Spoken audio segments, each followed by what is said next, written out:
Today. With me in this webinar, I have Harsha, who is a subject matter expert. He's going to be your co-host, as well as Mansi, who's a GMAT strategy expert. And as the title suggests, we'll focus on pre-thinking. We'll focus on solving 700 level questions. I will demonstrate two things. One is how pre-thinking simplifies or simplifies your how it makes them seem simple. I shouldn't say simplifies because those are complex questions, but how pre-thinking makes answering those 700 level questions a lot easier. It takes away the confusion around that question. It takes away the confusion around tight answer choices. And we're going to discuss about 5 questions in this webinar, but the principles that we talk about would apply to pretty much any assumption question, whether the argument is a predictive or a causal argument, whether the argument is talking about something that's related to economics or something that's related to public policy.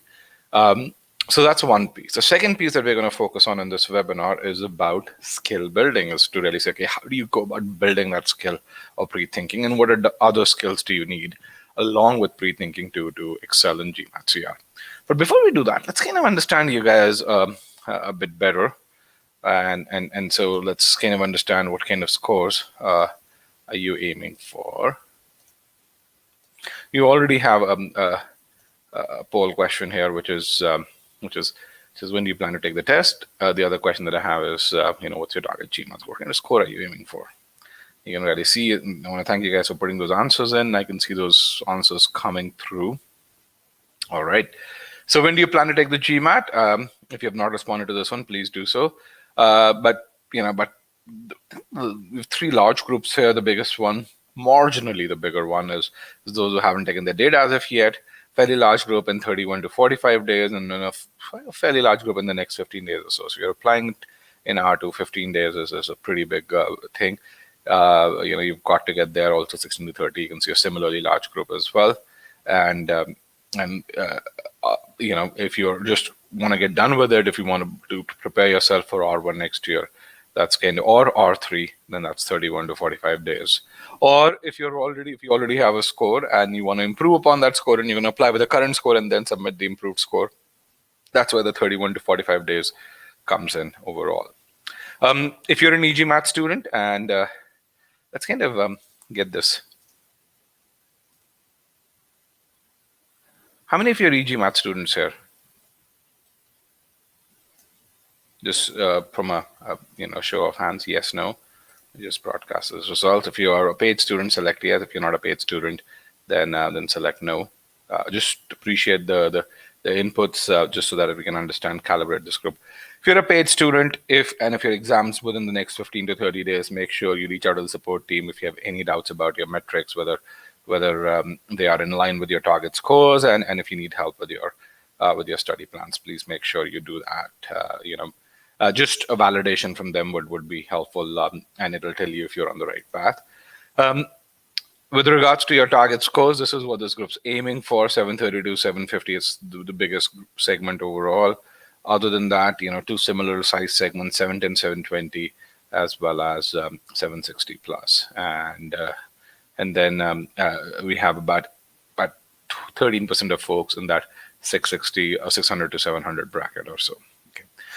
Now, we have about 100 students here in the webinar, and when we have about 100 students, I don't like to award rights for you guys to talk about, to kind of take the mic. So, please don't put those requests. If you have a question, we have a fantastic Q&A pod that you'd be able to post your questions on as well. Now, in terms of this, for those of you who are not e-GMAT students, we have a fantastic free trial in the context of assumptions. Here are a few files that you can go through. Also, we have files or entities that you can try out for sentence correction, number properties, as well as algebra or inequalities, and a few other topics, as well as some RC, I think. So definitely check those out or so. And we offer 2 free webinars every weekend. We have a free webinar on number properties tomorrow. If number properties is an area where you falter, either on problem solving or data sufficiency questions, definitely attend that webinar. Payal Tandon, my co-founder, She would be hosting that session. She's GMAT Club's #1 rigor expert. This is something where we'll start from the very fundamentals and go to the most advanced question types. And then next week, we have a free webinar on GMAT reading comprehension. Harsha, my co-host, is going to be hosting that. Again, this one we're going to really is designed for people who either are at a 60th, 70th percentile and want to push their score, or are non-quants. And again, the philosophy is about skill building in both these webinars, and we're going to really look at how to build those skills depending on where you are. Similarly, in RC, we'll really look at how is it that if you're if you're not a voracious reader, how do you go about acing GMAT RC, and what are those reading strategies that you apply? How do you apply those reading strategies? How does the passage become simple once you start applying those reading strategies? We're going to look at that. All right, with that, we are in the CR webinar part. Let me actually set my preferences true so that we don't get those notifications. All right, what you see over here is a presentation part where you see the presentation front and center. You see a Q&A part at the bottom. So right below the presentation part, you see a Q&A. Q&A stands for question and answer. If you have a question, you can pose that question over here. And we'll be happy to respond to that question.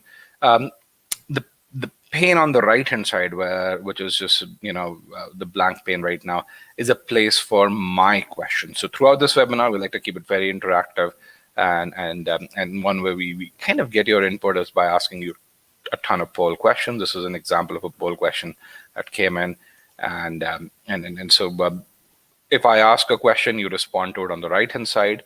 If you have a question, post it in the Q&A part below. All right. With that, let's kind of talk about how we'll go about in this webinar. So there are 3 parts of this webinar. In the first part, I'm going to just briefly talk about your study plan, and we're going to discuss that. Then we will get into the core of this webinar. That's going to be about 2 hours or so.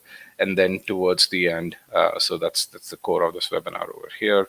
That's going to be for about 2 hours. In the end, if you guys have questions about anything, regardless, maybe about other subsection on the GMAT, maybe about your MBA application, I'd be happy to answer those questions towards the end in the Q&A part or so. Okay. With that, let's get started and let's talk about your study plan or so.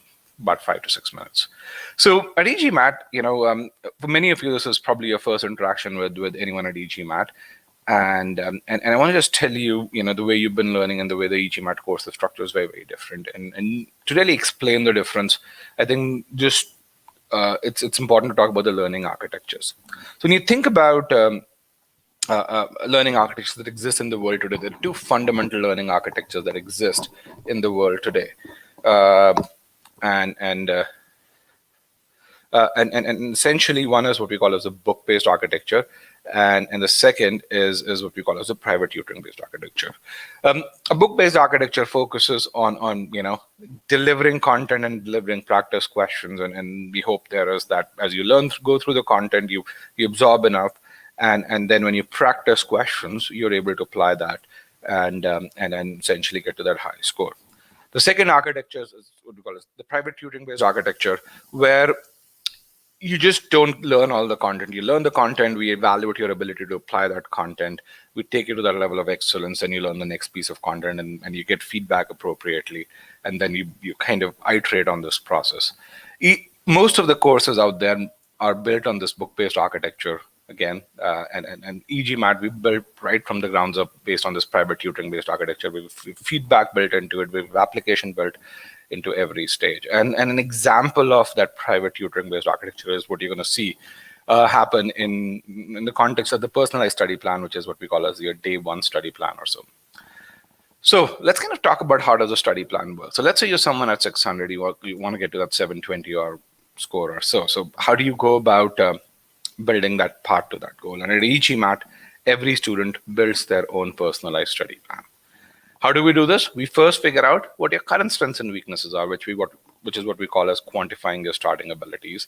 Then, based on our knowledge of the GMAT, we kind of define milestones which we think are the best set of milestones for you to achieve that 720 score.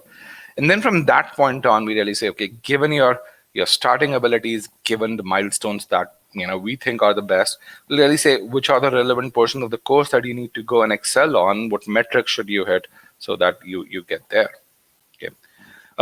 So how do you get your quantify starting abilities? We have our own mocks. We call them a Sigma X mocks, and they give you an ESR-like output. And they tell you your abilities, not just in quant and verbal, but within quant and verbal. They tell you your arithmetic and algebra abilities, and then SCCR and RC abilities. So it gives us a fairly good idea of your starting points. Then, as we set milestones, what we do is we feed that data into a personalized study planner, which is an AI-driven utility that really tells you your personalized milestones. Let's kind of see that in action. So when you take a Sigma X mock, of course, you get a quant and verbal score. In this case, let's take a Q44 and a V28. That kind of adds up to 600. Then when you do this, the study, the PSP gives you an approximate, what we would call as the first case estimate of, okay, to get to a 720, what quant and what verbal score should you aim for? Then from there on, it looks at your starting abilities and then defines your target abilities to get those quant and verbal scores. So over here, for a Q50, these are your quant abilities, and for a V38, these are the verbal abilities that you need to aim for. And again, when you get those verbal abilities, you can really see, okay, you truly need to excel in SC, so you need to focus on and spend more time here. But given this particular individual student starting points, the system determined that guy can really get to that 720 with a 70th percentile or 68th percentile in RC. So essentially, it gives you a target that you need to hit, and then with the metrics that come along with this, you know how to go about hitting that target. Okay, then here you can see these are the starting abilities that came with the Sigma X from the Sigma X mock. Same thing over here. It also defines how long you need to hit these target abilities over here. So you get the starting abilities, you get those target abilities, and you also really see the time per subsection. So how long do you need to build? And it's time in weeks, which is translated from the input that you tell the system, okay, how many hours can you study per day on the weekday, and how many hours can you study per day on a weekend? Okay.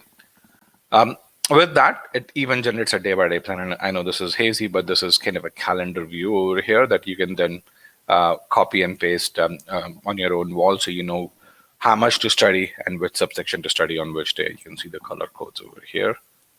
Okay.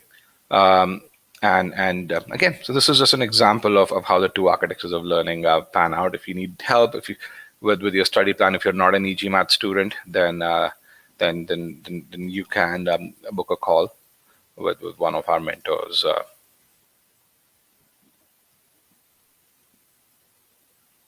Over here. Let me just make sure, is this the right link? Yeah, I think this is the right link. Yes. All right. Okay. And because of this architecture, we've delivered the bulk of GMAT success that's been reported on GMAT Club. So if you look at the review section, if you look at the data over the last 2 years or so, since 2021, you'd notice that we've delivered about 60% of all 700 plus scores that have been reported there. The other 40%, of course, these other companies account for. And also when it comes to Q49 scores, a lot of people know us for verbal, but we've also delivered the bulk of Q49 scores since the launch of our Quant 2.0 course. Again, this is data based on verified reviews on GMAT Club. You guys can go there. You can look at those reviews. Those reviews are organized chronologically. And a lot of people talk about 5-star reviews. We also have the bulk of 5-star reviews on GMAT Club. Okay, with that, if you're not connected with me on LinkedIn, I'd invite you to connect with me on LinkedIn. You'll get to know what's going on in the GMAT world and MBA world. You'll also be able to connect with other students who are at top B schools right now. So if you want to network over there, that's a good way to connect with them as well. Okay. With that, I'm done with the first part of the webinar. Let's get into the core of this webinar, which is how to approach pre-thinking. So overall, here's the agenda for the core part of this webinar. Let me hide this part over here. So we'll talk about how you currently approach assumption questions. Then we'll do a pre-thinking exercise where we'll have 3 arguments. The goal over here is to build the core skills that you need to give you an introduction to core skills. Building those core skills needs a lot more effort. So we'll give you an introduction to those core skills through this pre-thinking exercise, and then we'll solve 2 full-length 700 level questions. So overall, we'll look at about 5 arguments here. 4 of those are 700 level. So even the 2 arguments that we have over here out of 3, they are 700 level arguments, and you'll see that, and they have traps built in over there. Now, throughout this entire process, we'll apply pre-thinking. We'll also apply the negation test, and then after that, we'll really look at, okay, how should you go about building skills now that you know which skills to build, and how long will it take? Okay. Okay. I have a question by SK2. How many hours of lectures did e-GMAT have? So, we don't call them lectures, SK2. We call them air-driven lessons because, frankly, they do give you personalized feedback. Now, if you look at the total number of hours, you'd probably be counting more than 400 easily. Now, the question is, do you need to go through each one of those lessons? That depends on what your starting abilities are.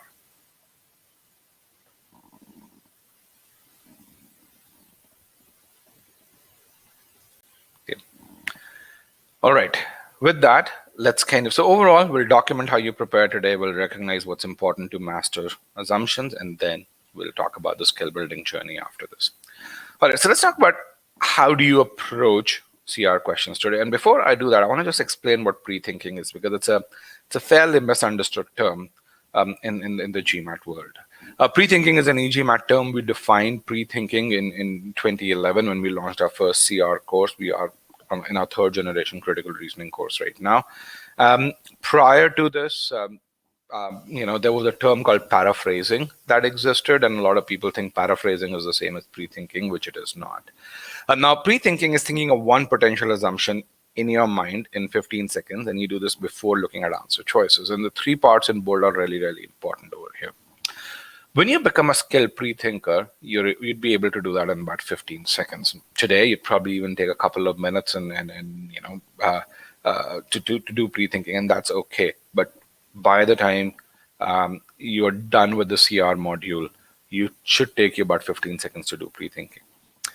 An argument can have multiple assumptions, and we are only talking about coming up with one potential assumption in your mind. The reason why we are really saying this is because pre-thinking is a litmus test to ensure that you've understood the logic that the author uses to arrive at the conclusion.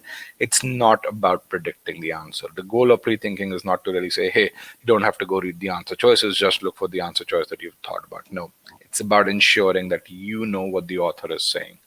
And you do this before looking at answer choices, because every answer choice in a CR question provides new information, and you don't want your brain to be polluted by that new information. Okay. All right. All right. With that, let's kind of talk about the kind of methodologies that you follow.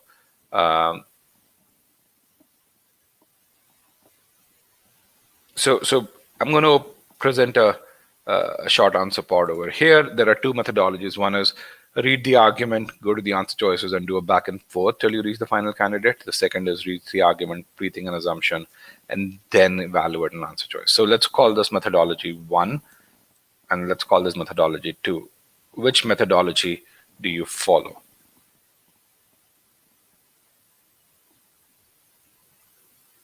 One or 2? Just write this down. Let me make sure I'm broadcasting results. Yes, I am. Good. So we have lots of people, and someone says 3. Good. I like people who are innovative. But I can see a fairly even split of 1 and 2 over here, mostly 1. Okay. That's good too.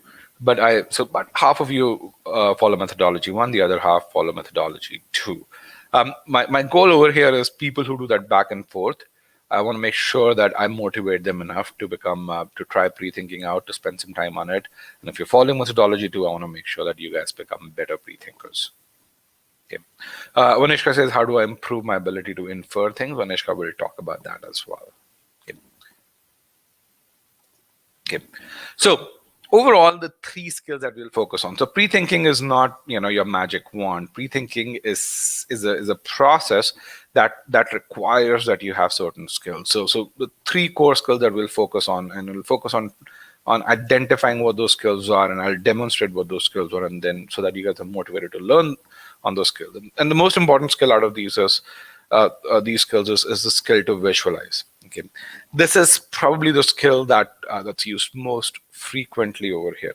And visualizing means, as the name suggests, imagining things happening in your mind and imagining things to a degree of precision that allows us to answer CR questions. One of the most important things that you can imagine in your mind is the ability to visualize the conclusion. And then the second thing that you can imagine in your mind before you even decide whether something's right or not is the ability to visualize those answer choices. So let's kind of take an example over here. So the author says a majority of vaccinated people do not spread coronavirus. And at that point, I want you to imagine 100 people over here, and you say, okay, maybe out of these 100, 70 of them do not spread coronavirus. But what the author is also saying is that there's a possibility that 30 of them could spread coronavirus. Okay, and so just visualizing information to this degree is something that's really, really important when it comes to solving CR questions. Why? Because as you visualize information, you understand the possibilities that the author leaves open, and then you're able to get to that correct answer. Okay. Vanishka, this is an example of how you start building on those visualization, those inference skills. Hopefully this gives you a starting point, and we'll look at other things as well. Okay. The second thing is to connect information. So when you visualize statements, that's one thing, but now to connect information, to connect the pieces of information that you visualize is really important, which is what we call as the author's logic over there. And especially the logic that the author uses to arrive at the conclusion. Now, the author, when it comes to critical reasoning arguments, is a very logical person.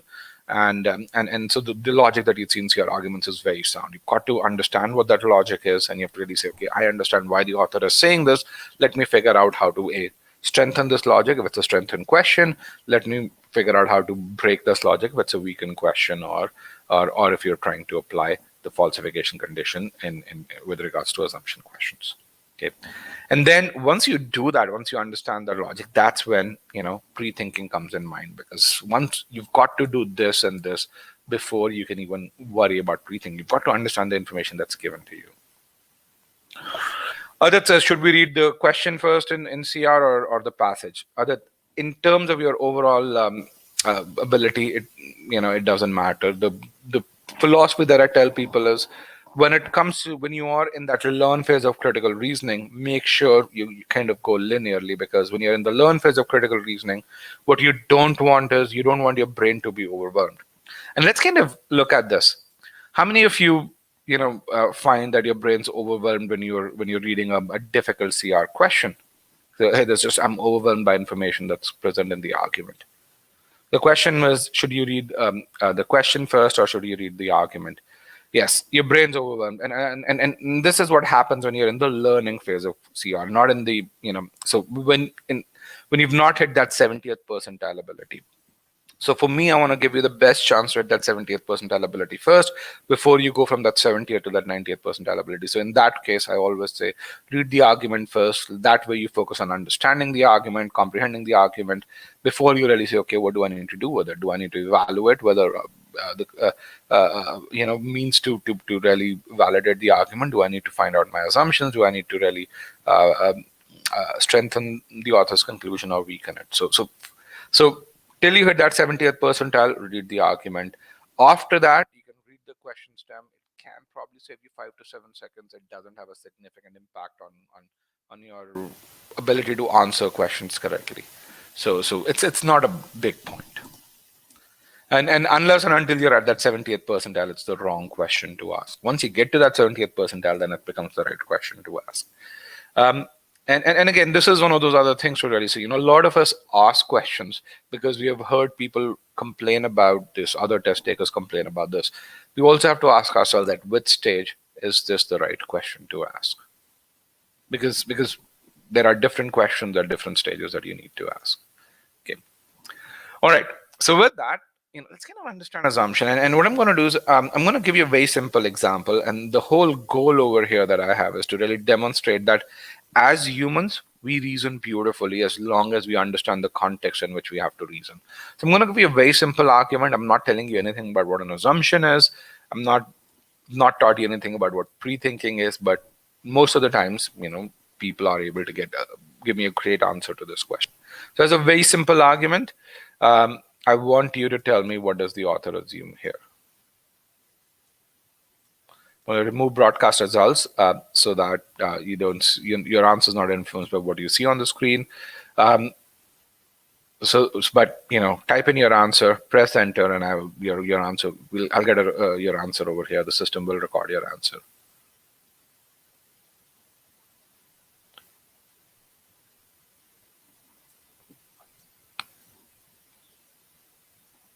Okay, I have 3 answers.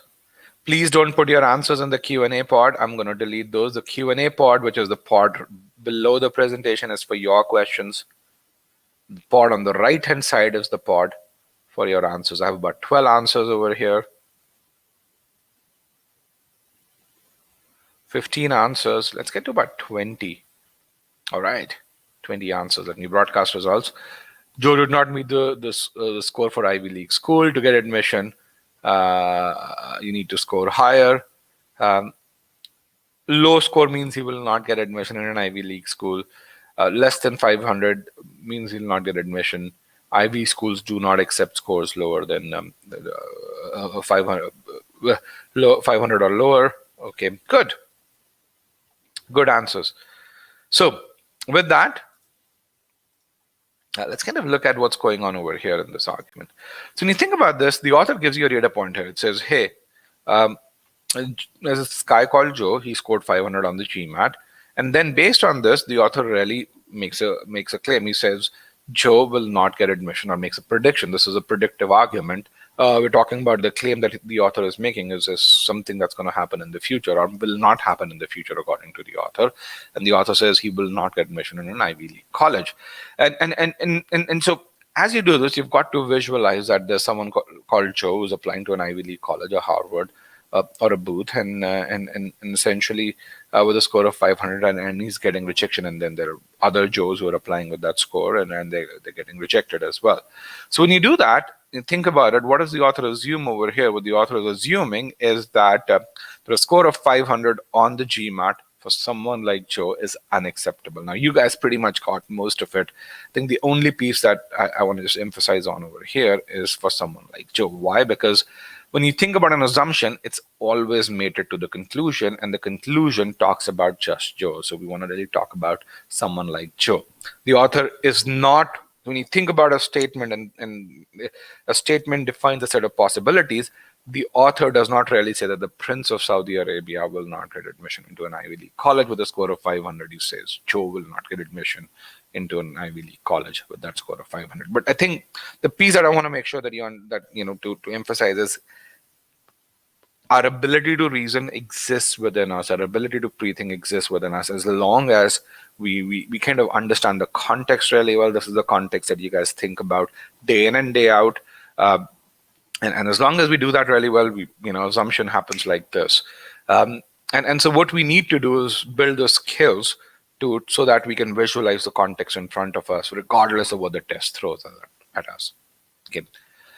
Does that make sense with regards to visualizing the context in front of us? Okay. With that, let's kind of define formally what an assumption is. So I want you to tell me, what is the formal definition of an assumption? Again, I'm going to remove broadcast results, type your answers in, and press enter. I want you to do that so that once I have about 10 to 12 answers, I'm going to broadcast results.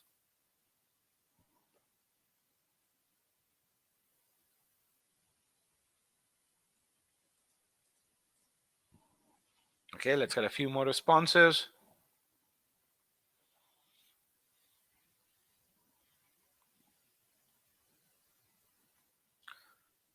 Eight responses so far. 12, 15, good. And let me start broadcasting the results. Good.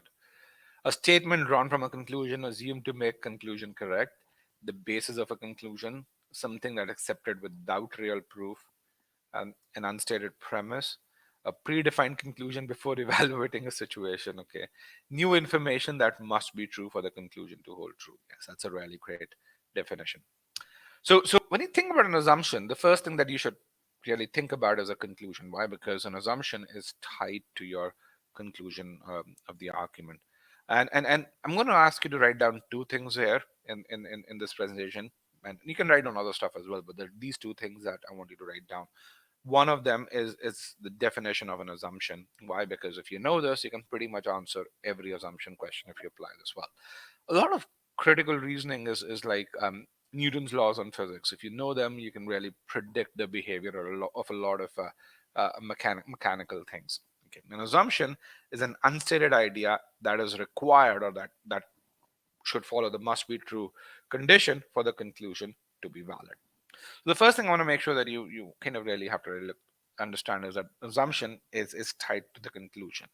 The second thing is it satisfies this condition, which is the must be true condition, which means that you need the assumption to be true for the conclusion to remain true. Otherwise, there's a possibility to destroy the conclusion.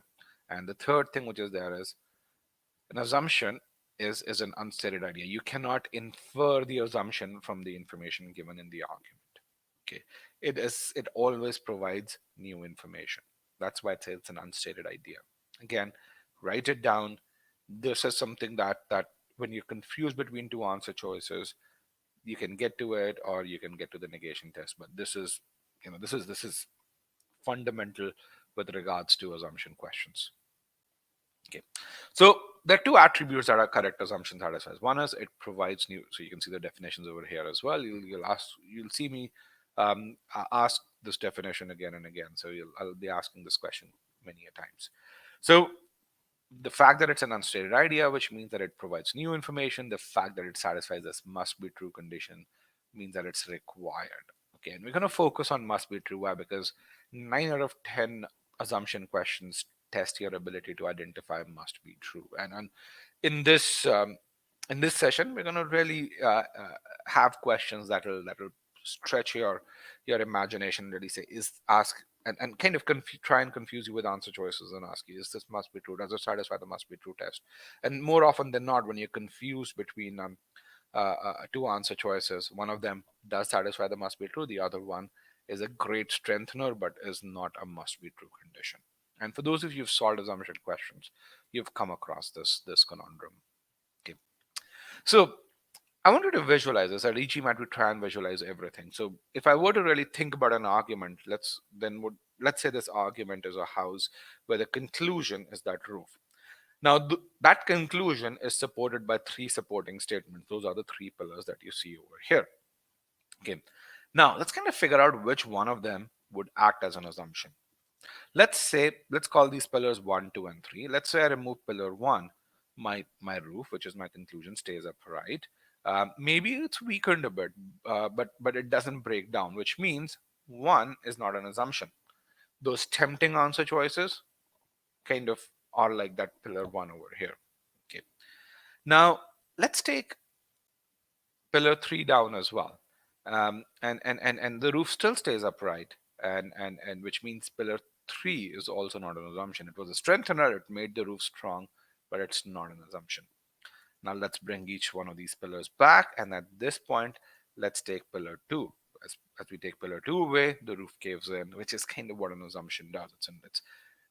It's an unstated idea. It's a required condition that must be there for the conclusion to hold true. Similarly, that pillar 2 is the required pillar that must be there for the roof to stay upright, or to not cave in.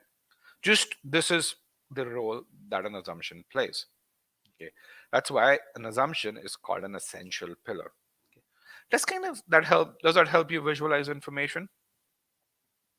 Yes, no? You can type that in the short answer pod.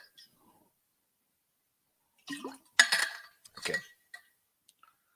With that, in words, what it means is, if the information, the unstated idea provided by assumption is not true, then there's a way to break my conclusion down. Okay, let's apply this. I'm going to go very, very basic for the next 5 minutes and apply this to this particular argument, the argument that we all solved. So what does falsifying the conclusion mean? this conclusion is falsified if Joe gets into an Ivy League college with that score of 500. Everyone's clear with that? If Joe gets in with a score of 500, you know, my conclusion's falsified. So let's kind of see how we use that must be true information to define whether an answer choice is correct. We said this is our correct assumption. Let's see, does it satisfy the must be true test? To, to figure out if an answer choice satisfies the must be true test, uh, we always ask this question. Will the conclusion break down, or which means will Joe get admission if the statement to the left, which is this statement, is no longer true? Now, here is something that you have to understand. When you say a statement is no longer true, by definition, what you're saying is that its negated instance becomes true. And I'm going to explain this in about a minute.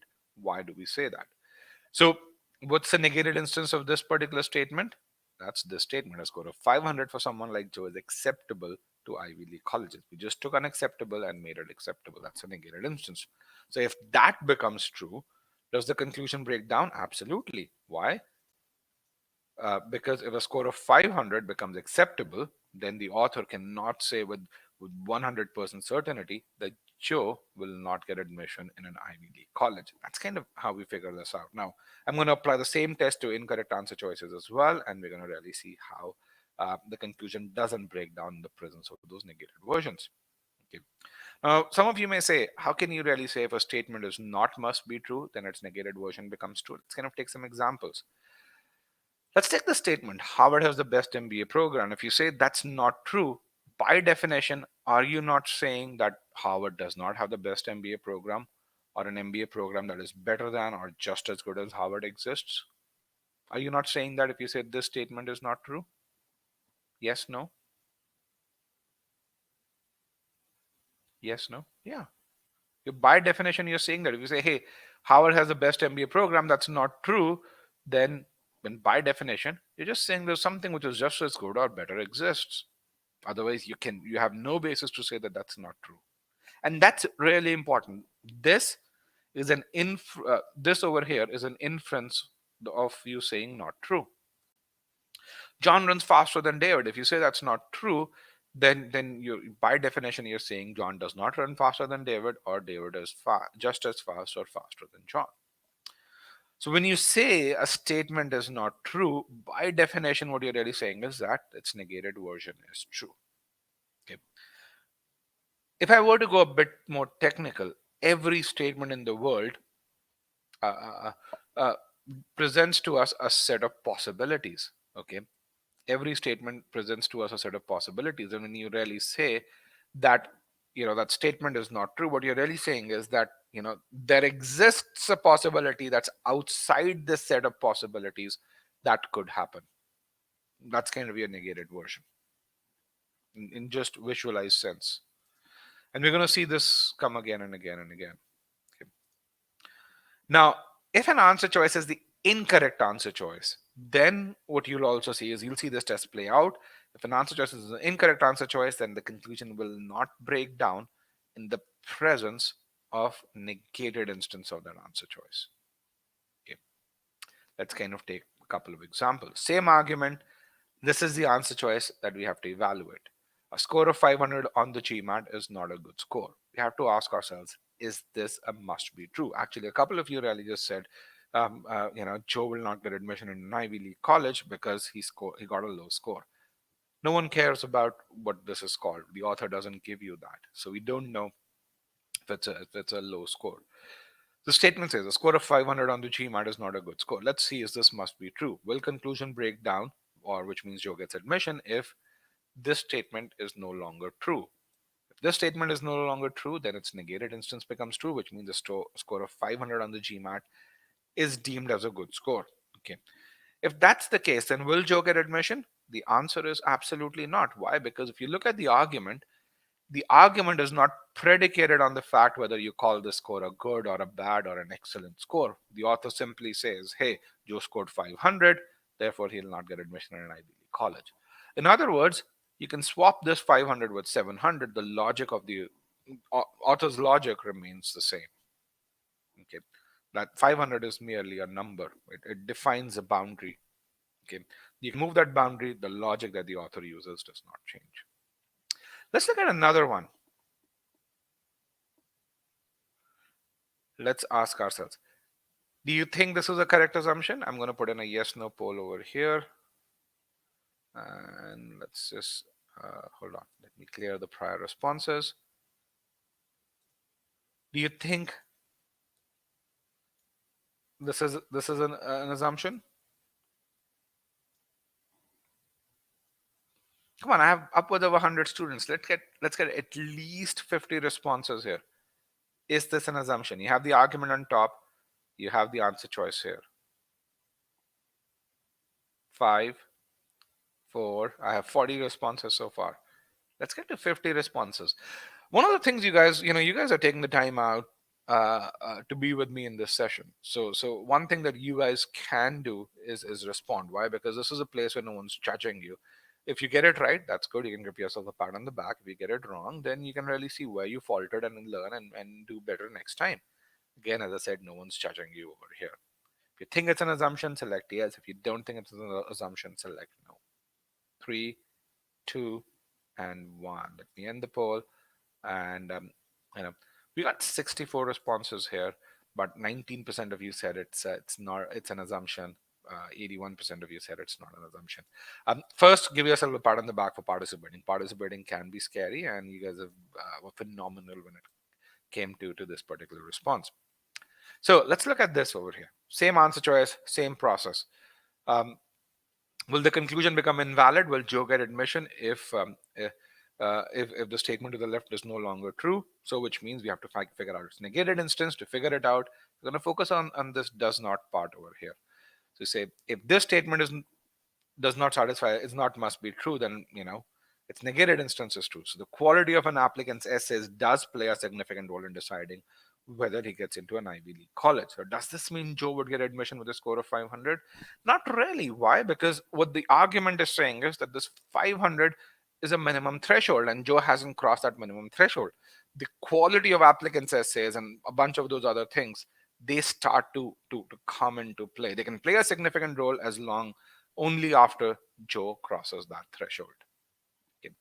So if it doesn't have that bare minimum score, he won't get in. So 88% of you, 81% of you were correct, and hopefully those 19% who got that wrong, you guys know how to read an argument better right now, so that you can apply that in the upcoming 4 arguments. Okay. So again, the skills that we'll focus on visualizing information that's there in front of us, whether it's the conclusion, whether it's the answer choice, or whether it's the premise that's given to us. Then we'll build that logic, and then we'll formulate the falsification question. Okay. But just in terms of what does must be true mean for correct answer choices, you'll find out that if a correct answer choice is there and you apply the must be true test, you're going to find that in the presence of the negated version of correct answer choice, the conclusion breaks down. For the incorrect answer choice, you negate that answer choice, it won't do anything to the conclusion. The conclusion still stays strong. The author's still proud of his logic. Okay.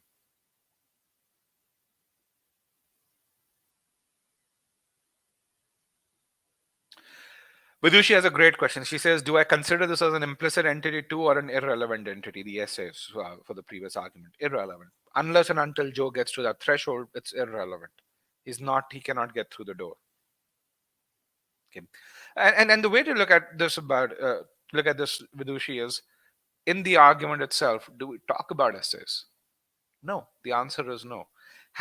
If the author wanted to bring essays in, he would have modified the argument to really say, here, the quality of an applicant's essay should cross a certain threshold, or the GMAT score should cross the certain threshold for the applicant to be considered at an Ivy League school.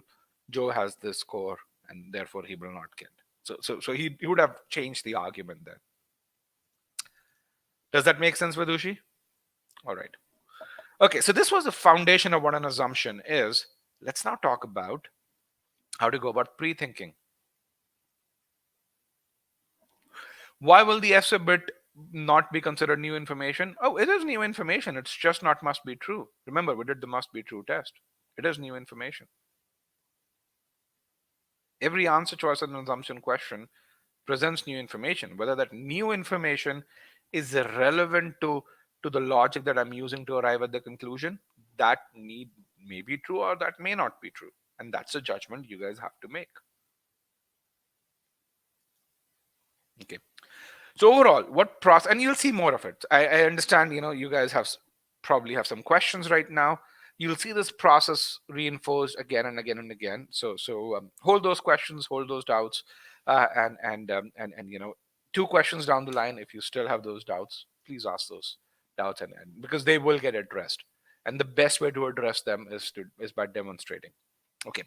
So as I said, each one of us are skilled pre-thinkers. We need a framework to pre-think. So what I'm going to do is I want you guys to kind of think about an argument and think about absorbing that argument and then coming up with an assumption. That's what pre-thinking is. Um, I want you to stress your brains doing this. And once you stress your brains, then I'm going to give you a pre-thinking framework over here. So first, I'm going to give you an argument. Then I'm going to make you pre-think. I'm going to give you 2 minutes. There will be no answer choices here. Okay. I'm going to give you 2 minutes, ample time, maybe 2.5 minutes. Then I'm going to walk you through the process of pre-thinking. This is the process that we follow regardless of the kind of argument that comes in, and then we're going to evaluate some submission. Okay. Fair game? You guys with me so far? All right. Can I get a few more yeses? I'm the one, it seems, doing all the talking. You can do some typing. All right. Okay. With that, get a pen and paper ready. Take a deep breath.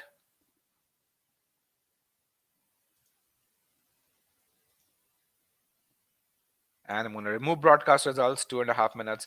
Again, type your answers, press enter. The moment you press enter, I will get those. You won't see them on your screen, but the system records your answers, so don't worry about them getting lost. All right. 3, 2, 1. You should be seeing the argument on your screens right now. And I'm going to mute myself for 2.5 minutes.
All right, guys, last 15 seconds. Get those answers in.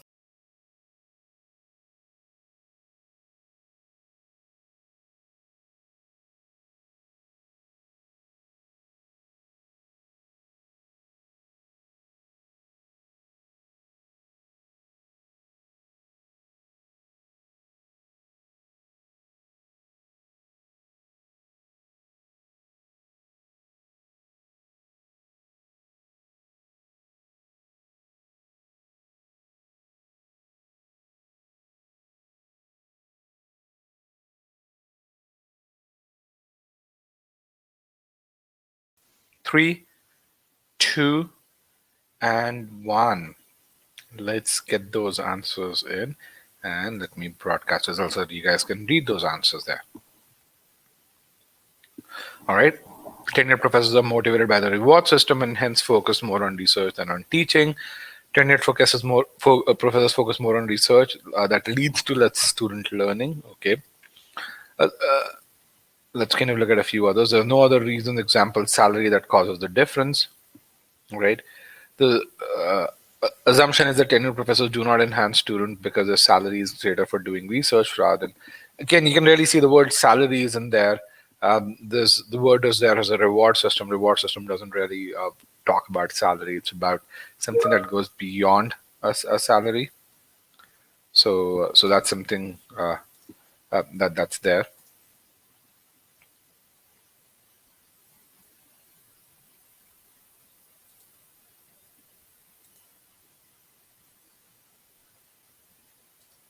Okay. The only difference between the categories is I have someone put another response. Research does not enhance student learning. Okay, the reward system impacts the incentive to teach. Okay, because the criteria for tenured professors is more focused on research than on teaching, so that teaching has lesser effect on student learning. Okay, so good answers. Here's something that I'd say. First of all, I want to congratulate you guys for trying. It's very brave to try pre-thinking for the first time, and this is something which is there. It takes even more courage to type your answers in. The other good thing that I see over here is that but 70% of the answers are about the right things, even though they may not be worded in the most precise manner.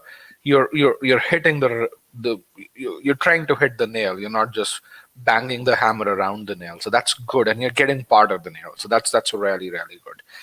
It just shows that all I need to do is channelize your energy, make you more precise, to make you skilled pre-thinkers. That's wonderful. So good.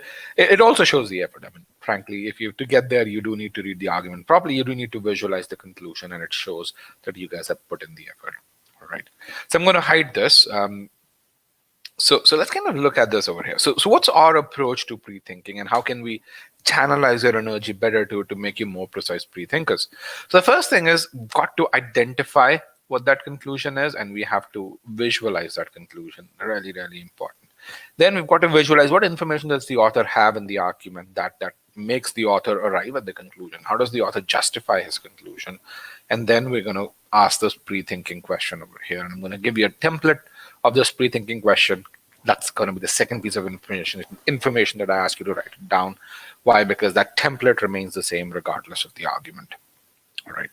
So what is that pre-thinking question, and what's that pre-thinking process? All of it stems from the very definition of what an assumption is. An assumption is that an unstated idea, which means it's something which is not there in the argument, that satisfies this must be true condition. Okay.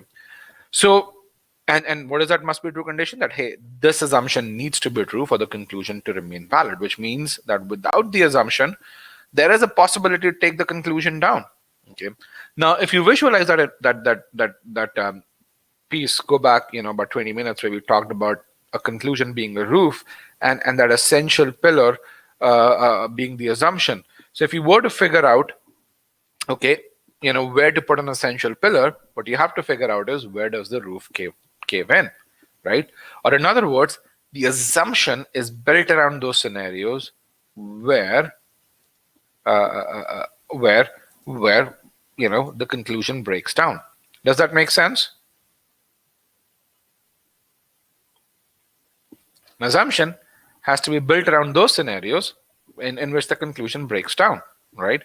So if you have to figure out the assumptions that an argument has, let's kind of figure out how to break the damn conclusion down given the information in the argument. If we can figure out those scenarios, all we have to make sure is that those scenarios are not possible in this context. That's my assumption. Okay. Obert says, does it mean that assumptions should never change the conclusion? No, the conclusion is given to you. It's by the author. Okay. You should not change the conclusion. Never. All right. So the falsification question that you have to ask is, under what circumstances, situations are the same, given the information in the argument, will the conclusion break down? This is the same question that we're going to ask every time. It's the second piece of information that I want you to write down. And in every argument, we're going to translate this question into a very specific form. But again, it's going to be like putting in the fill in the blanks over here. Okay. We're going to define our conclusion breakdown conditions. We're going to add the facts in the argument. Those are the two things that we will do. Okay. That's something that we will do. All right. So here's the argument. You guys read this. Now, I want you to tell me, the first thing is, before you understand what the conclusion is, let's kind of identify which statement has the conclusion in there. Let me put in my poll question. And which statement is the main conclusion? Let me clear all prior answers. Which statement is the main conclusion? Is it statement 1, statement 2, statement 3? Come on. 60 responses. Which statement is the main conclusion? You guys read this argument inside out. Which statement forms that roof that I need to prevent from caving in? So I have 53, 54 responses. All right, 60 responses. Good. Let me end the poll. Again, I love the participation and broadcast the results. And the other thing is, this participation makes this entire process a lot more rich. You can see 57% of you say statement 2 is the main conclusion. You guys are absolutely right. Statement 2 is the main conclusion. 28% of you say statement 1 is the main conclusion. And a lot of people who think statement 1 is the main conclusion is because they see the word concludes over here. Remember this, in an argument, the conclusion is always by the author. This conclusion in statement number 1 is made by this research paper. It's not by the author. Statement 1 is a data point. It's a fact. So what the author says is that, hey, this research paper that makes a conclusion. What is the conclusion? That tenured professors or those are on their way to tenure don't do as good a job as full-time lecturers. It's a data point that's published by this paper. It's a conclusion that the paper arrives at, and the author uses that as a data point. Based on that data point, the author makes his own claim. He says clearly the difference between professors in the tenure system and other full-time lecturers has to do with the reward system. So he says, hey, I agree with what's going on over here. The author is not disputing this. The author agrees with this wholeheartedly. He's blaming the reward system for it.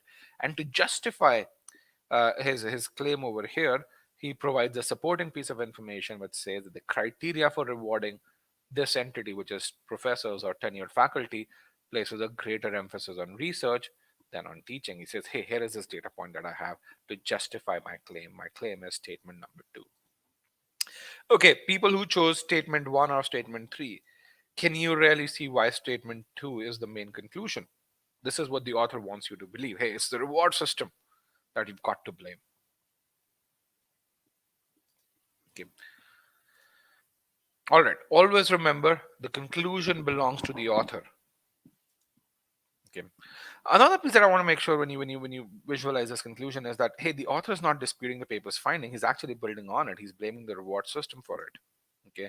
And just to visualize this, think about it this way, that you have two entities here. When you visualize this, the thing that you have to really just say is there are two entities. This is entity number 1, which is tenured faculty. This is entity number 2, which is full-time lecturers. Tenured faculty, when they teach, 40% of the students benefit, with full-time lecturers 70%. It's just I had to come up with some metric.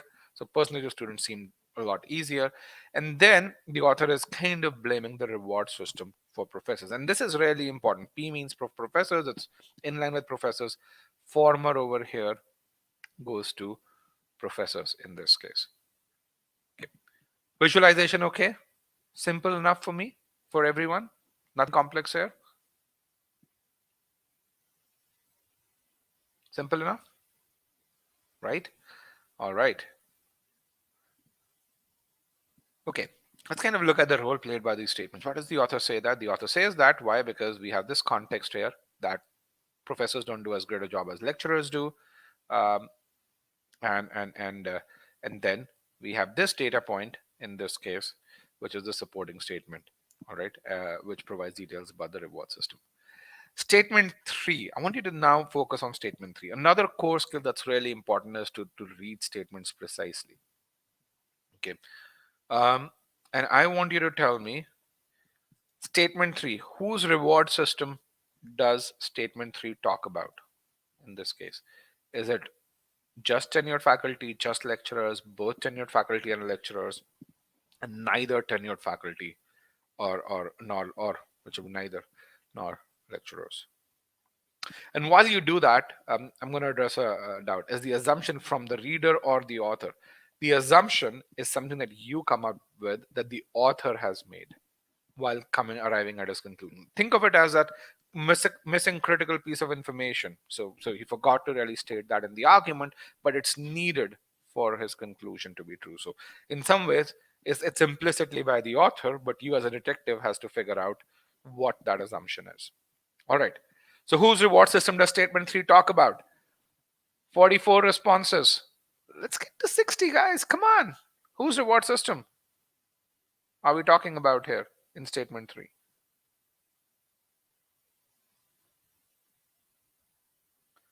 50, 52. All right, I think we have 60. Great, perfect. We end the poll, broadcast results.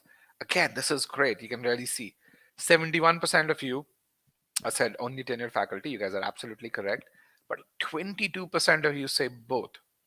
Okay, really, really important to not make that mistake. Let's look at this. The criterion for rewarding tenured faculty typically places a greater emphasis on research than on teaching.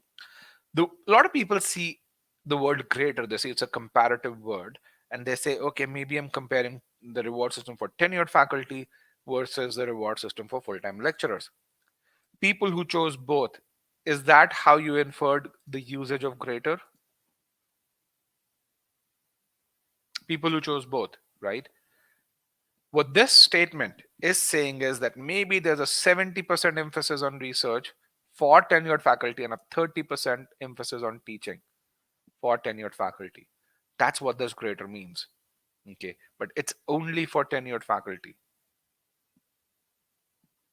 Okay, do we know, is that clear now for people who chose both? Okay, do we know anything about the reward system for for lecturers? Absolutely not. We don't know anything about the reward system for lecturers, right? Okay, remember, this was our pre-thinking question. So now we have a good understanding of the argument. Let's kind of arrive at our pre-thinking question. The pre-thinking question was, under what circumstances, given the facts, will the conclusion break down? Okay, so let's kind of look at conclusion breakdown. What is my conclusion breakdown criteria? Under what circumstances would the reward system not be responsible for the difference in performance? Conclusion breakdown criteria. Can you really see this statement breaks the conclusion down? This is my conclusion breakdown criteria. Let me put in a yes no poll over here. Right? Let me reopen poll. That's my conclusion breakdown. My reward system not be responsible. Again, we are not disputing any facts in the argument. Remember this, really important. We still say the paper is correct. All we are saying is, let's, under what circumstances will we not blame the reward system? Okay, that's my conclusion breakdown criteria. So remember, we said under what circumstances given the facts in the argument. So that was number 2. Let's translate number 2. Under what this is 1 again, and this was 1, and this is 2, and this over here is 2. These are the facts in the argument. We know full-time lecturers do a better job, and we know that the reward system for professors has a greater emphasis, a 70% emphasis on research and a 30% emphasis on teaching. Okay. So what are some scenarios in which we can't blame the reward system for the difference in performance? One scenario in which we cannot blame the reward system is if the other entity also had the same reward system. If professors and lecturers had an identical reward system, then would you blame the reward system for the difference in performance? No, you can't blame the reward system. You're still not saying that you're still not disputing the fact that there's a difference in performance, but you're saying there has to be something else, but you can't blame the reward system for it. The other thing is, what if most tenured faculty don't act as per reward system? You can put a reward system in there, you kind of do a survey and figure out most people don't even, most tenured faculty, again, not people, but most tenured faculty doesn't even care about that reward system. Then also you can't really blame the reward system. And in either case, my conclusion breaks down, it falls apart. This is what would break my conclusion down. Okay. So my assumptions are non-tenured professors do not have an identical reward system, and most people should care about the reward system. Those are my assumptions. Okay. These are the scenarios in which my conclusion, my roof caved in. This is how I ensured that these scenarios don't happen. I can really say, hey, non-tenured faculty, you can't have an identical reward system. And most tenured professors, you've got to care about the reward system if my claim has to be true. Is that piece clear? Can you really see how, first of all, this is the missing piece of information that the author should have mentioned in the conclusion, which was necessary for the conclusion to hold true, but the author forgot to mention. And the second thing is, once you kind of go through this process, you can see assumption come through. Okay, we're going to repeat this 3 more times. You're going to get much more comfortable with this. It's the same process. Okay. Now, no, a lot of you were not way off, just to be very clear. You were thinking about the right things. And I think that's kind of really, really important. As I said, you're getting some part of the nail. You weren't hitting on the sides. Let me just say this. So you weren't way off. I'm really happy about this group overall. I think the piece where I saw some people, again, not way off, but not try enough, was where people said that there is no other reason for the difference in performance. Yes, logically that's correct, but that's, for me, not trying enough. You just really said, okay, this is a causal argument. You applied a very formulaic approach saying this is a causal argument, and an alternate cause always breaks a causal argument. And so let's kind of just say, hey, there is no alternate cause. On the exam, especially on 700 level questions, maybe 500 level questions, yes, but on 700 level questions, you will never have as simple an answer choice. But most of you who tried, in my opinion, you hit some part of the nail, and that's good enough for where you are. Remember, we are in this skill building process. How many of you kind of came into this webinar thinking, hey, I'm going to attend this webinar, I'm going to get a much better idea of what pre-thinking is, because I've heard about pre-thinking, and then after that I'm going to get much better. Okay, let me say this, that's not going to happen. And again, you won't see another GMAT expert say this, right? But I'll be very honest with you. At e-GMAT, we are GMAT instructors, but we are also students of the process of skill building. And when you think about achieving that 90th percentile on the GMAT, only 10% of people get there. Half of those who get there are those who are naturally good in logic. The other half who get there are those who focus on the process of skill building. Okay, really important piece. What you will get from this webinar is you'll be able to identify what skills you lack. Really, really important.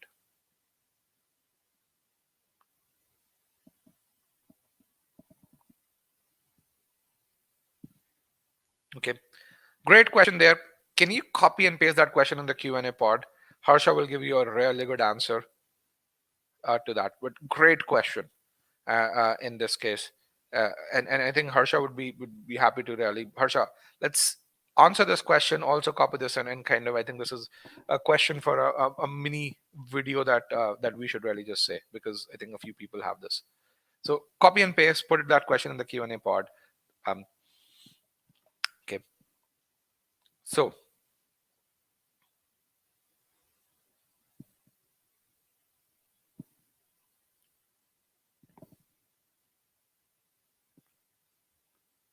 Student says how to not fall into the simple trap. In this case, the immediate assumption was that professors were not rewarded like the tenured faculty are. So you say lecturers are not rewarded is what you probably meant, and that's a good answer. That's not a trap. It's good.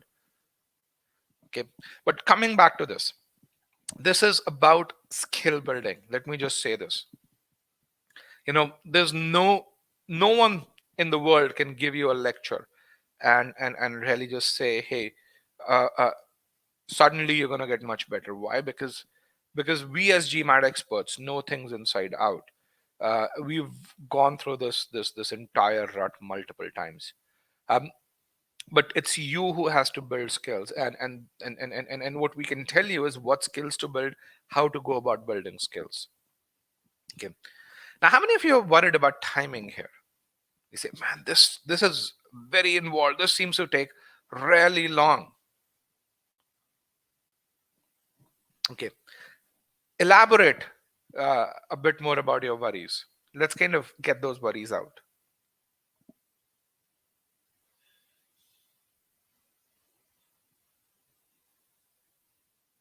Elaborate a bit more. Add, in addition to saying me, which is good, brain mapping the argument takes time. Having to break down each question to get to the answer.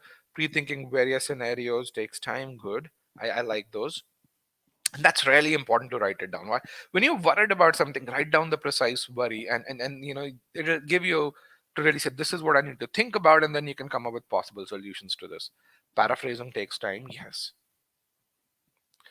So I'm going to kind of address two things here in this. Okay. First of all, you won't see this breakdown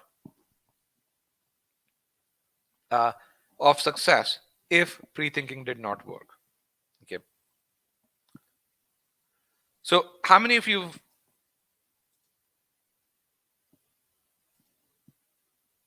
have read reviews for e-GMAT on GMAT Club? Just a simple yes or no.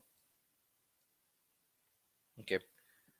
How many of you have gone to the GMAT Club's review section and read those reviews? So one thing that I want you to do is go read those reviews. Why? Not because I'm saying, hey, this is how great we are, but I want you to observe two things. One is how much people talk about e-GMAT's methods. And the second thing I want you to observe is the frequency of those reviews. So those reviews are organized chronologically. You can see a review that was posted on November 1st, on October 31st, October 22nd, and GMAT Club posts reviews once a week. So you'll see them posted weekly. Then I want you to go and read reviews for any other prep company, and you're going to find two things. One is the reviews are not posted as frequently. For e-GMAT, you'll see reviews posted every week. So every cycle that GMAT Club publishes reviews, you'll see reviews for e-GMAT. The second thing that you would notice is that the other reviews, they don't really talk about methods. That's something they'll talk about how comprehensive something is, but they won't specifically talk about methods. So go do that. Okay. And when you do that, you're going to really understand why is it that this 60% exists. So that's kind of your statistical evidence here. Okay. Now, again, 5-star reviews part is there. Now, I want to tell you how is it that you will feel in this case. And what you see in this case is a chart which is on y-axis is accuracy. So the higher you go on y-axis, the more accurate you become in a certain context. And in the context here is CR. On the x-axis is the time to answer questions. Okay. This is your journey through this. Let's say you're starting at this point number 1. The first thing that will happen to you when you start doing this is you're going to find that your time to answer questions goes up, and your accuracy goes up. Remember, we are going here on the y-axis, we are going here on the x-axis. How many of you have experienced this? And A, have experienced this, and B, have worried about it? Really say, man, I'm taking longer to answer questions. How many of you have experienced this? 1 to 2, you're getting more questions right, but you're also taking longer to answer questions. Yes, both currently happening, and it will happen. This is exactly what happens. It has to. Can someone understand? Can someone explain to me why is it that it's important that this happens? That A, you get better at something, and B, you take longer to do the same thing. Why should this happen? I hope you meant learning process, not learning, but new skill. Yes, new skill, learning process. If you're not taking longer to do something and doing it with much higher doing it with much higher accuracy, then you're not learning something. That's just a classical metric of learning anything new. Go back to the last time you learned a new skill. You had to take it really slow when you learned that, right? You learn a new skill, the way to learn it properly is to take it really slow. I remember I used to play cricket at a semi-pro level. When I learned new shots, I just had to make sure my feet went to the right place. My focus was at the right place. My head was looking in the right direction. Consciously doing that meant that I could do that only for slower balls, you know, not as fast balls early on. And that's okay. That's kind of the equivalent of taking longer to solve a question. But as long as I did that right, I was able to hit balls faster and I got better at it. Similarly, when I play squash, I'm currently learning squash because I no longer have the time to or the luxury to play cricket. Same thing when I'm learning new shots. Anyone play squash over here? Yes. Okay. And or badminton. If you think about, squash, one of the most common shots is a burst, and there are 5 different degrees of burst that exist. You start with a third degree, you're gonna find difficulty actually mastering the burst. But if you start from the first degree, the easiest burst, then and if you do it right, then going from level 1 to level 5 um, is, is is is is a cakewalk. I won't say it's easy, but it does take time. You'll still need about a month and a half to go from a level 1 to a level 5. You might never get to a level 5 if you don't have the fitness level um, overall, but you will progress. Okay. All right. So this is the first thing. 1 to 2, you're going to take longer, but you're going to solve more questions correctly. And when I say longer, you might even take 4 minutes. That's okay. You may only be able to do precise pre-thinking in half the questions, but you'd still be able to get the answers right. Now, if you're doing this right in about 20 odd arguments, this time over here will start to go at this point and then at this point in this course. And you'll see that time decrease progressively if you're really doing a good job analyzing the solutions and focusing on the process. And once you reach point number 3, and point number 3 you'll notice is, the time side is less. So you're actually this way on the time axis. Your accuracy is much higher. You are way higher on this. And once you reach point number 3, then you've what I call as and I'm an engineer by heart. The pre-thinking hysteresis. Once you get there, you will not leave pre-thinking. You will try and pre-think every damn thing. Why? Because you've seen the fruits of pre-thinking, and that's when you'll continue to improve. And this is where your 90th percentile point is. Does that make sense? Okay, process of pre-thinking. That's exactly how it will happen if you're diligent. If you drop out at this point, you will have to pretty much start again. So don't drop out. Be diligent. That's what separates 90th percentilers from those who kind of stick around at 50th percentile. This people who stick around at 50th percentile don't improve beyond 50th percentile, still put in the same number of hours. It's just their energy isn't directed in the right way. Rajiv says, can anyone with medium level ability score 700 on the GMAT? Absolutely, Rajiv. I mean, go read the reviews. You'll see people starting at 500, 510 level. They've gotten to 700 consistently. Again, their journeys are longer. They're not the same as people starting at a 640 because they have more ability gaps. But this is no rocket science. What is the recommended number of questions for or time to reach from level 1 to level 4?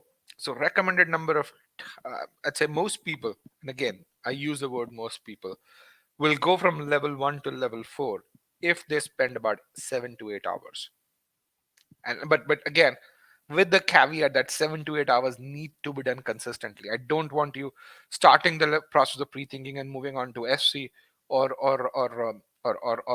RC or number properties during those 7 to 8 hours. It can happen over 2 days or 3 days, but you've got to be uh, you've got to do this consistently. That's one piece. The second caveat is you need to have the foundation, and I'm going to talk about this towards the end of the webinar. Okay, you have to start with the right foundation. Remember, I said visualization, logical structure, then pre-thinking. The pre-thinking is step 3. Build those visualization skills, understand how an argument's built. Then let's talk about the falsification question.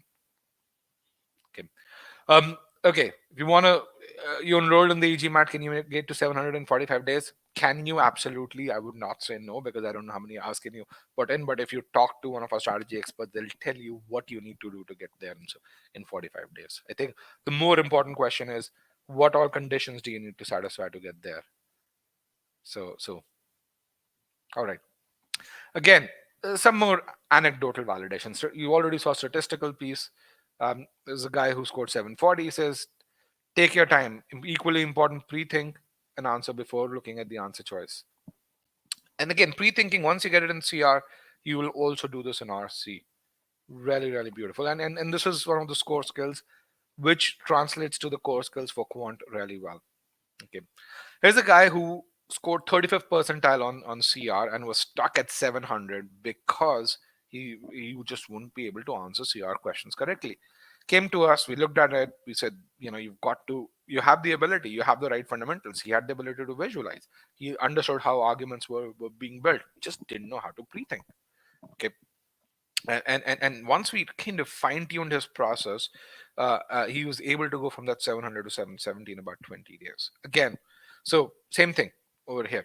Can you go from 600 to 700 in 45 days? Yes, you can. But as long as we know what skills to build. When it gets to 700 level questions, you have to do pre-thinking. The reason is that it helps you focus on the logic and not deviate from the argument when trap or out of scope answer choices show up. Really important piece over here.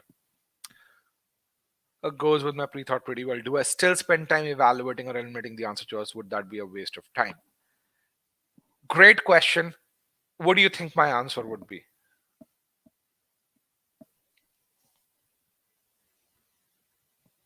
What do you think my answer would be? So a lot of this, when it comes to such a question, first of all, if your answer choices are in line with your pre-thought answer, even when you read the other answer choices and reject them, it would hardly take you 10 to 12 seconds. That's the first piece over here.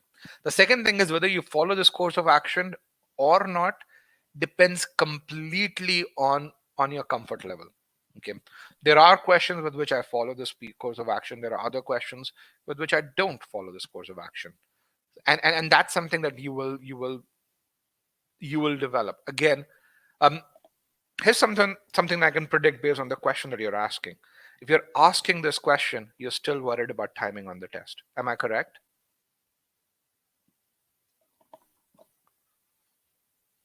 If you're asking this question, then you're still worried about timing on the test. And the piece that I'm trying to really tell you is you focus on the right methods, you won't fall short on time. Okay. Here's what pre-thinking does, and this is an excellent comment over here. This pre-thinking primes the mind, and you're constantly on our toes while reading a CR paragraph or CR question stem. Okay. It also allows you to speculate, especially in RC, as to how the passage would go. Here's a guy who went from 520 in knocks to 740. So for those of you looking for that big improvement, this is an example over here. Okay. Remember, this is how you will feel. Okay. Obed says, because of the time factor, I'm forced to read faster. As I do, I forget the previous text. How do I overcome this? Don't read fast. Slow down. We waste time on the GMAT because we read fast. When we slow down, we actually answer questions faster. Okay. Again, remember this. If you're not taking longer to solve questions, at this point, you're not learning anything substantial. That is a warning sign for me. Not the fact that you're taking longer. If you take longer, get more questions right, that's the absolute the right direction that you need to be in. And again, you won't see another GMAT expert talk about this. Why? Because they just want to tell you stuff and say, hey, you follow this method, you'll answer questions in 90 seconds or so. No, that's not going to happen tomorrow. I can tell you right away. Okay, it's going to happen in about 20 days from now. If you're at a 20th percentile and you get to that 70th, 80th, 90th percentile, but it's not going to happen tomorrow because you've got to build that skill. We don't sell magic wands. We don't sell magic pills because there are none. If there were magic pills, you'll see other people reporting 700 scores. We sell as a means to build ability and build skills. Okay. With that, are you guys ready for another question?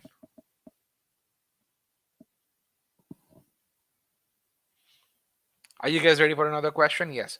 This is a question. It's a very interesting question. The argument is very simple, but the answer choices will just kill you. So if you focus on the argument, what you're going to find is that rejecting the answer choices becomes a lot easier. Now, even if you get the answer wrong in this, um, you know, eh, when we discuss this question, that must be true aspect will you have a completely different level of understanding of that must be true aspect. So with that, I'm going to mute myself 2.5 minutes to get to this answer, and good luck.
All right, guys, last 15 seconds, get those answers in.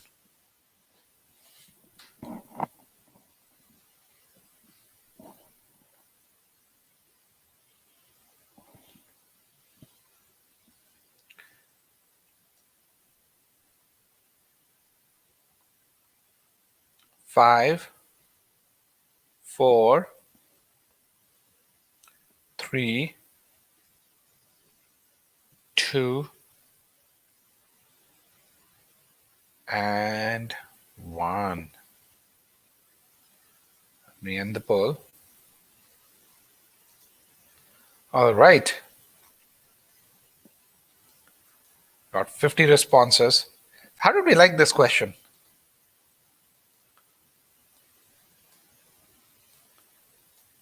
How did we like it? Loved it. Okay, very similar choices. Difficult options, yes. 600 to 700 level. Okay, traps everywhere. Stuck between C and E. All right. Um, Elaborate on. You guys are a really expressive group. So elaborate on if you found it tricky, elaborate on the aspect that you felt was tricky.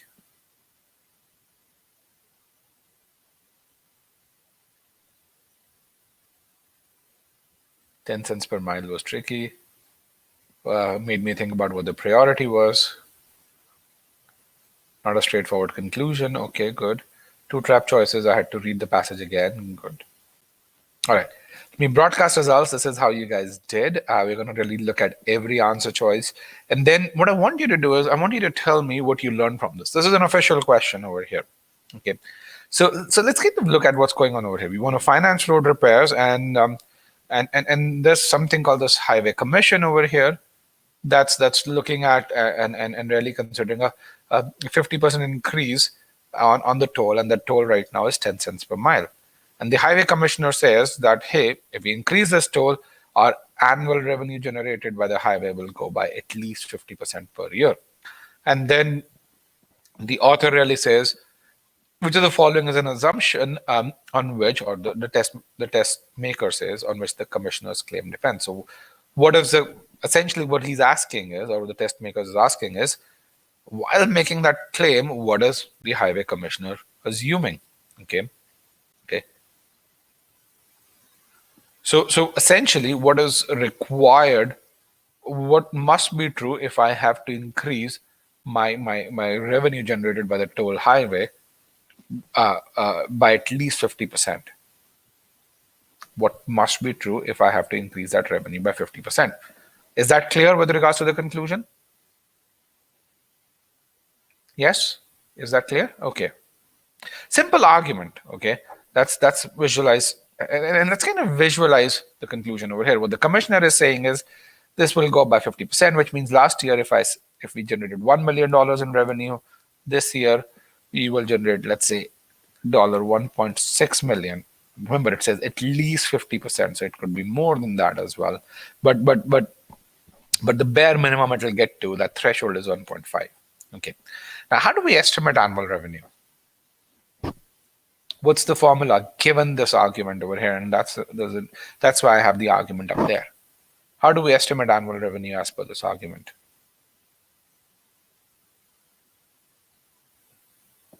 Using miles, really good. Yes, how? How using miles? Rate times the number of miles, as simple as that. Thank you. The annual revenue is the toll per mile, which is your rate, multiplied by the total number of miles. Those who rarely say vehicles, where do you see vehicles over here? I mean, there is the word vehicles here, yes. But in general, when you think about revenue, this is what it is. Now, you could divide this into vehicles and trips and all of those things, but in very simplistic terms, this is what it is. Everyone's clear with this? And in CR, it often, pays to keep things really simple, at least at first, if you don't need to go down, to kind of go deep in. Is this clear? This is how we generate annual revenue? Yes, no? Okay. Now, again, remember, same question here. Under what circumstances, given the facts in the argument, will the conclusion break down? Under what circumstances would the annual revenue not increase by 50%? Remember, conclusion breakdown, this is 1, and this is 1 over here. Not increase by 50%, given that toll per mile, okay, this is number 2. This is given the facts in the argument, and this is number 2 over here. Okay. Now, remember, this is how we estimate annual revenue. We know under what circumstances will this not go up by 50%, given that this guy has already gone up by 50%. What is my answer to that? Under what circumstances would the annual revenue not go up by 50%, given that my toll per mile will go up by 50%? Total miles may go down, right? They may not may not be the same, but they may go down. If the total miles go down, then that's the only condition, right? So that's my falsification scenario. That's my assumption. Any doubts about this? No, simple. Nothing super complex about it. Most of you can visualize this. Again, there's no cars here. No cars here so far. Okay, again, that's why we kind of analyze the argument. Remember, visualize, understand author's logic, then ask the falsification question. 3 steps. Okay, let's analyze choice B. Let me just also share the poll to really show you how you guys did. This is how you guys did. You can see the answer choice that you chose. So choice B was a popular choice. 24% of the class chose choice B. Okay. Choice B says the total number of trips made on the toll highway per year will not decrease from its current level. If the total number of trips, so let's say if last year there were 1,000 trips, and this year we have 900 trips, does it necessarily mean that the total number of miles traveled on the toll highway will decrease? Does it necessarily mean? No. Why? What could compensate for fewer trips? If they are longer trips, then not, right? Right? The number of miles. So then, is that a must-be true condition? Is this a must-be true? No. Remember, an assumption is an unstated idea required for the conclusion to hold true. Do we require that the total number of trips remain the same? Or not, for the total number of trips to not decrease? Do we require that as per the very definition of an assumption? No, we don't require that. Because it doesn't satisfy that must be true condition, it is not the correct answer. People who chose choice B, is that true? Is that clear? What's your learning from this? Do you guys now have a better understanding of what must be true really means? And why I say, make sure you remember that definition. Okay. Now, this is a great strengthener. Okay. If this were a strengthened question, choice B would have been a great strengthener. It does increase your belief in the conclusion, but it's not an assumption. Let's look at the correct answer, which is choice E, total distance. Total distance is the same as number of miles. Okay. So we do need this. Why? Because if this is not true, then the total number of miles traveled will go down, and then this conclusion will break down. So we definitely need choice E. Okay. Now let's talk about choice C, the average length of trip. Very similar to choice B. If the average length of trip decreases, what could compensate for it? The average length of trip decreases. More trips. You should have said more trips, not more cars. You can have the same number of cars. You can have more trips, right? Remember, and that's where if you read choice B and choice C, you would say, hey, they seem complementary. So if choice B is not the correct, if choice B is the correct answer, then choice C. How the hell do I reject choice C? There's no way I can reject choice C. So if you're, if you're a bit more logical about choosing between choice B and C, you would have said they're exactly the same answer. One talks about one aspect, the other talks about the other aspect. So both of them can't be correct. And because both of them can't be correct, then neither of them is correct. You could also really do that. Okay. But again, this is also not a must be true because it is not required. We can have shorter trips and take more trips. Again, the same must be true aspect. Okay. Total number of trips could offset smaller trips or shorter trips. All right. Amount of money required. A lot of people chose choice. Say required annually for road repairs will not increase. Again, people who chose this, you've got to understand what the conclusion is about. The highway commissioner is not claiming that we'll collect enough money for road repairs. All he's claiming is that, hey, the revenue is going to go up by 50%. Okay. Maybe you need way more money to finalize road repairs. That's okay, but that's not what his claim is. So people who chose choice say, focus on what the claim is. Okay. This is given to confuse you guys. Okay, don't fall in that trap. So, how are we feeling now? This was a 700 level question. Half the people got it wrong. More than half the people got it wrong, by the way. That's the stat for a 700 level question. And again, this is one of those things that neither you nor I decide what's a 700 level question. Data decides what's a 700 level question. Not our question, it's the official question, so I can't take credit for it. But yeah, if you solve questions in Scholar Name, you'll see similarly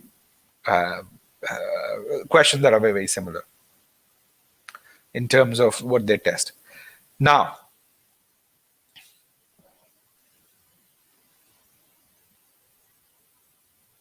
is it necessary to falsify the conclusion? I think that's what you meant for developing the pre-thinking assumption. Yes, because I mean, if you think about it, assumptions built around the conclusion. It's an unstated idea required for the conclusion to hold true.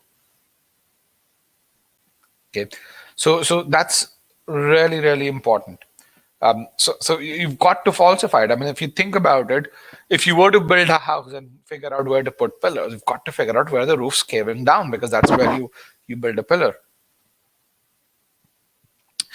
You make it look so easy once the logic is explained. Again, remember this. None of this is rocket science. Let me just be very clear. Okay, this is not about rocket science. And that's which is why I say everyone can ace the GMAT, and not just critical reasoning. Critical reasoning, I think, is the most challenging aspect of the GMAT. And there are a couple of areas in quant that are equally challenging, but again, the logic aspect in critical reasoning is the most challenging. Reading comprehension, in my opinion, is the easiest to master once you have the right process overall. But even critical reasoning isn't rocket science. Let me just say this. Okay. Now the next two questions, actually, before I get there, now if you think about what made this question difficult, there are two things over here. One is that your understanding of that must be true aspect, and then visualizing choices B and C and really just saying, hey, they're not must be true. Those are the two things, because the argument wasn't difficult to visualize. The formula of revenue wasn't difficult to visualize. Those things are fairly easy. Most of you did that. And this is kind of where I want to make sure that you take a lot more out of every question that you solve, rather than solve thousands and thousands of questions. Why? Because if you just blindly solve questions, you will not build skills. And the process of skill building is very different from the process of solving questions. Okay. Focus on building core skills, and you'll need way fewer questions to achieve that 90th percentile ability. Now, the next two questions that I'm going to give you are very hard questions. Even in the 700 level questions, they're more in the hard category. So don't judge yourself based on how you perform on those questions. The reason why they are there is because they provide some immense learnings. And I want to make sure that you understand this. These are the kind of questions that you would solve once you've already hit 70th, 75th percentile ability. You want to get to that 90th percentile. But I want to give you a flavor of those questions. I want to demonstrate how pre-thinking makes solving those questions relatively simple. They won't be as simple as this one, just to be very clear, especially the next question, but they'll be much more simple than what you think. Some people recommend just do official guide questions in verbal. Do you agree? I absolutely disagree. Okay. The official guide has excellent questions. It's not a teaching tool. And it's not just me, the GMAC agrees with this. We talk to the GMAC regularly, and they will tell you it gives you a taste of what to expect on the test. It doesn't help you build skills. And the other piece which is there is, if you ask those people who say just do the official guide, ask for their starting scores, ask for their ending scores. Really important. People who naturally are at 700 can just do the official guide and get to a 750. Absolutely. But if you're at a 600, you'd be hard pressed. You'd see those people spend years and solve thousands and thousands of questions, and then a few of them will get to a 750. Here's another piece that you can really say. I think one of the things, I'm a big fan of primary research. So people who buy courses provide reviews in the GMAT Club review section. People who generally don't buy courses provide reviews in the share GMAT experience section.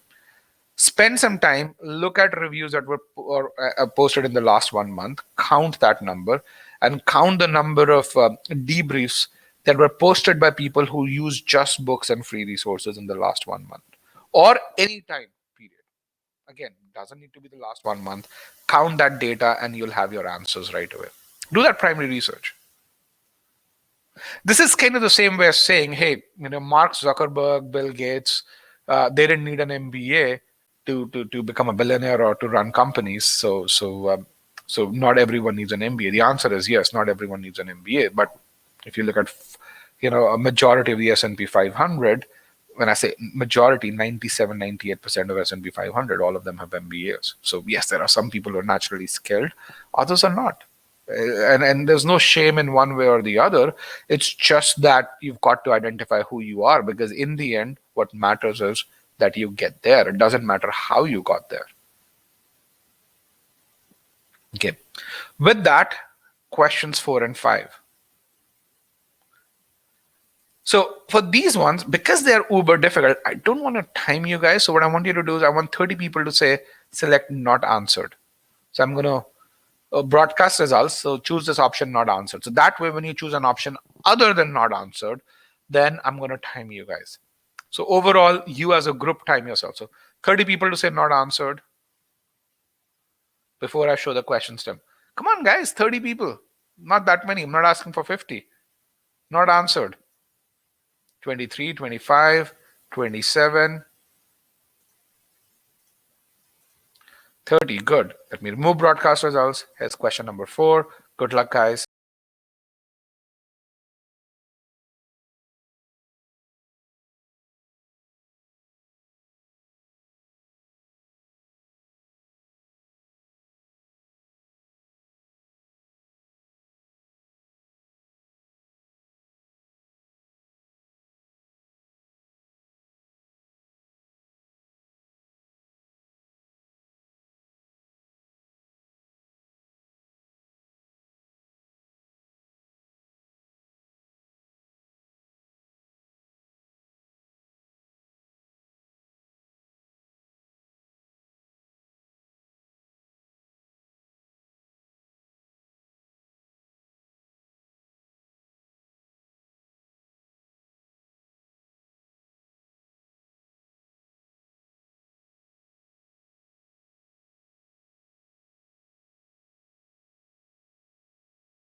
Guys, get those answers in. Pretty much everyone's done. 5, 4, 3, 2, and 1. Again, as I said, this is a difficult question. Let me end the poll. I'm going to broadcast the results. This is how you guys did. You can see about 3 people weren't done. But other than that, everyone else was done. I am going to give you the next poll, and then we're going to discuss both these questions together. Again, you know the drill. Still solving, not answered, I'm sorry. I need about 30 people to say still not answered. And then I'm going to show the next question. 25, 26, 27, 28, 29. All right, I have 30 people who've chosen someone has chosen option A as well. So that's good. Now here is the next question. Good luck, guys.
guys get those answers in 3, 2, and 1.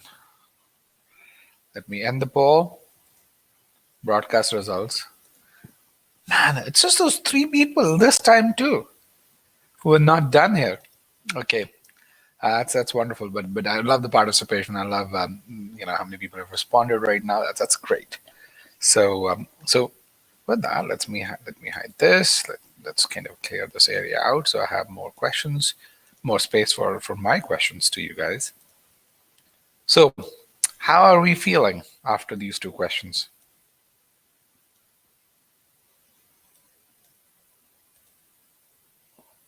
Nervous? Okay. Why? Well, why nervous? I mean, remember I said don't judge yourself on this. Why are you guys judging yourself on these 2 questions when I said don't? And yes, the second one looks a lot easier after you do the first one. Yes, the first one's really, really tough. Okay, first of all,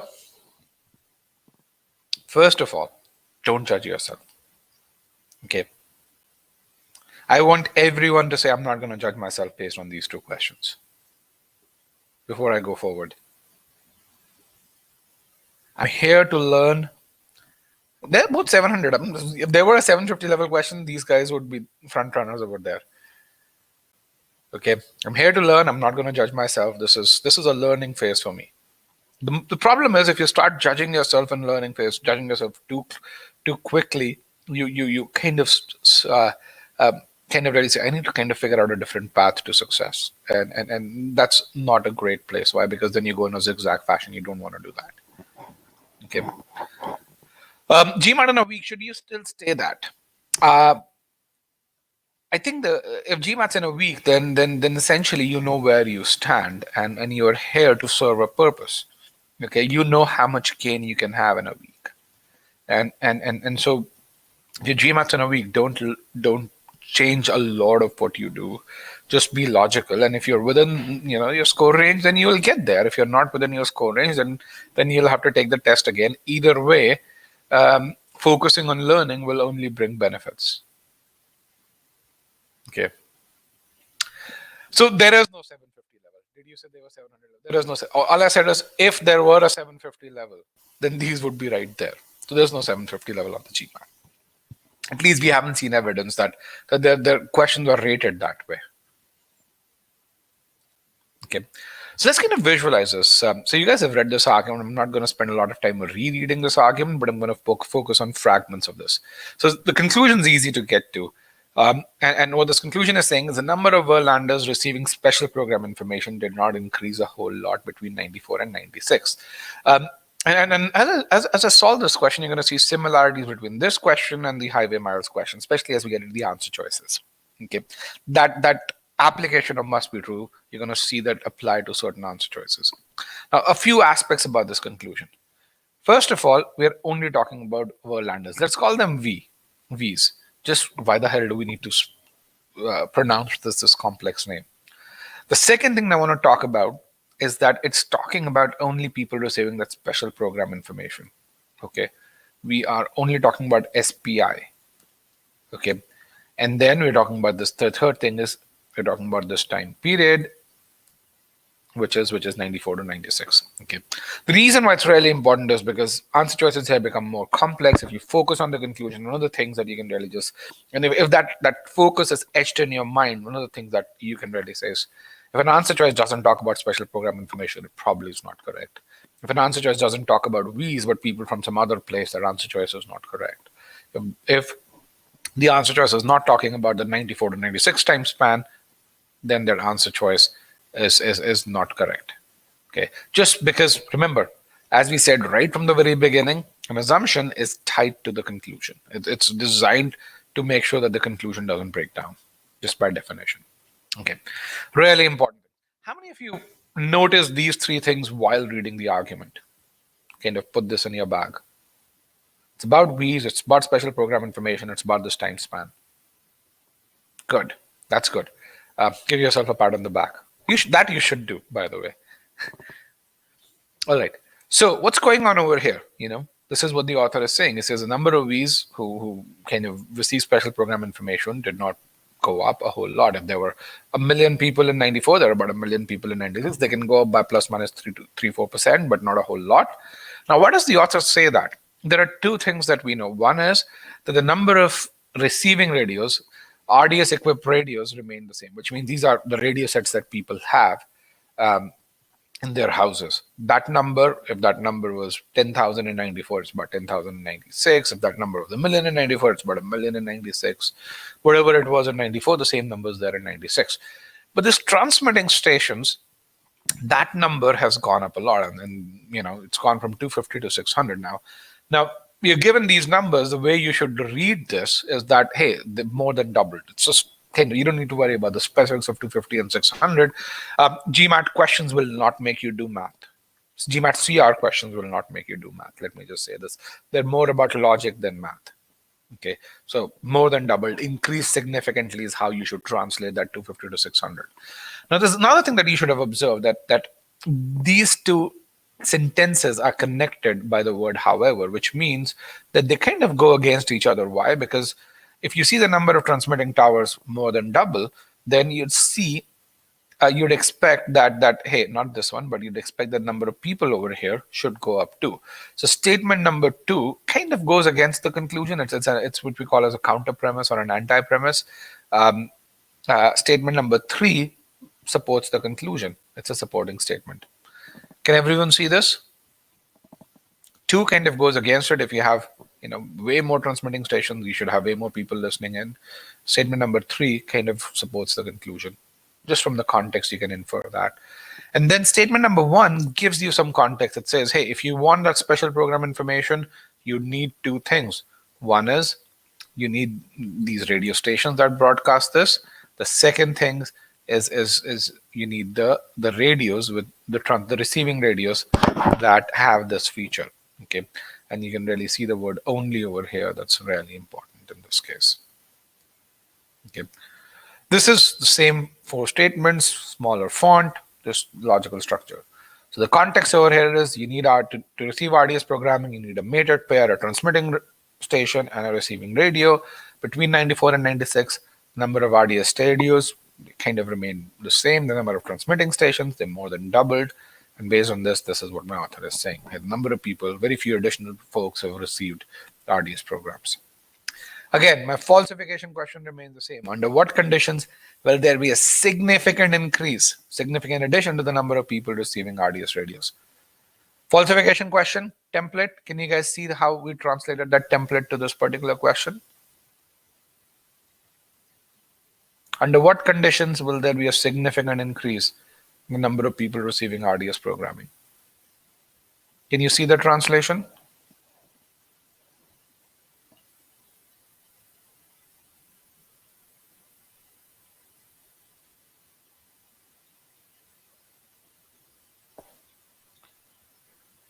Okay.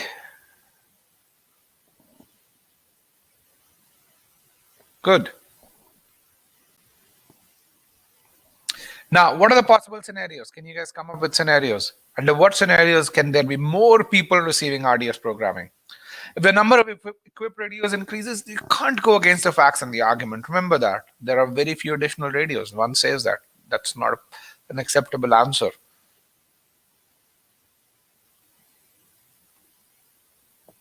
What are some of the scenarios in which this could happen? What number versus radio? Can you make it a bit more explicit, please? Number versus radios. Can you do that? If the listening area increases,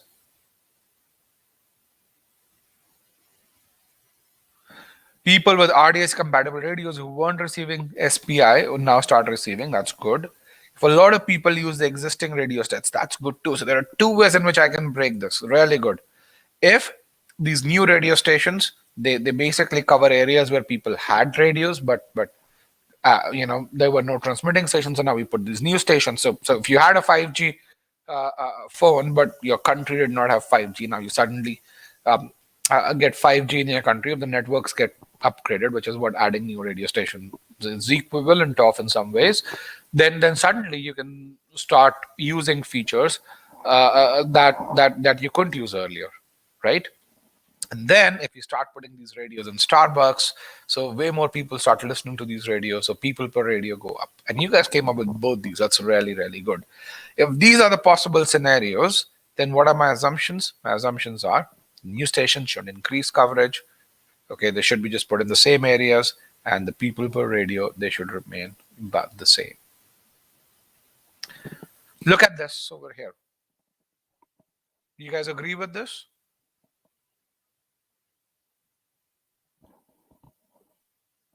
Right? Seems pretty okay. I mean, there was something which was difficult here, but it seems okay,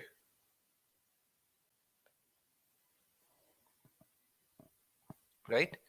I mean, it's not uber difficult. There were some terms here, but if we focus on simplifying stuff, you'd be able to get to this.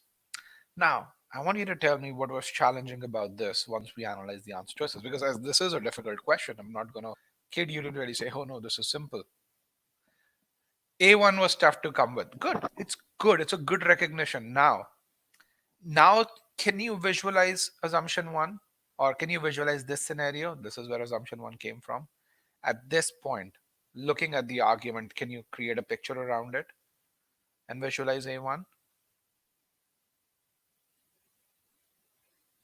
Yes, that's the learning. That's what I want you to have. This is what, I mean, when I say don't judge yourself on your ability to answer this correctly, but judge yourself on can I visualize this? If you can't, then go back and really say, why could I not visualize this? Which word could I not visualize? Really important. Yep.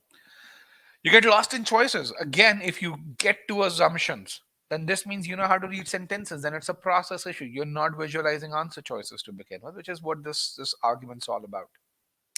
The correct option here is choice A. And let me just show you how you guys polled. This is how you guys polled here. You can see the option that you chose, but 18% of the class got this right. So we're going to discuss every option in this to death. Option A says few, if any, of the RDS equipped radios that began broadcasting after 1994 broadcast to people with RDS equipped radios living in areas not previously reached. Okay. Few, if any, the translation of that is almost none. Of the RDS equipped radios that began broadcasting after 94, these are the new radio stations. Reached to areas who had with people who had the RDS radios but were not previously reached by stations, that's increasing the coverage. So what this choice is saying is almost none of the new radio stations increase the coverage. The negation of this is, there are some radio stations that increase coverage. If the radio stations increase coverage, which means they're reaching new people, then my conclusion breaks down because the author can no longer say with 100% certainty that in 1996 and 1994, almost the same number of Vs were receiving special program information. Option A, I'm going to look at every other option, but option A, can you really see how it was in line with pre-thinking one and why that's the correct answer? Both.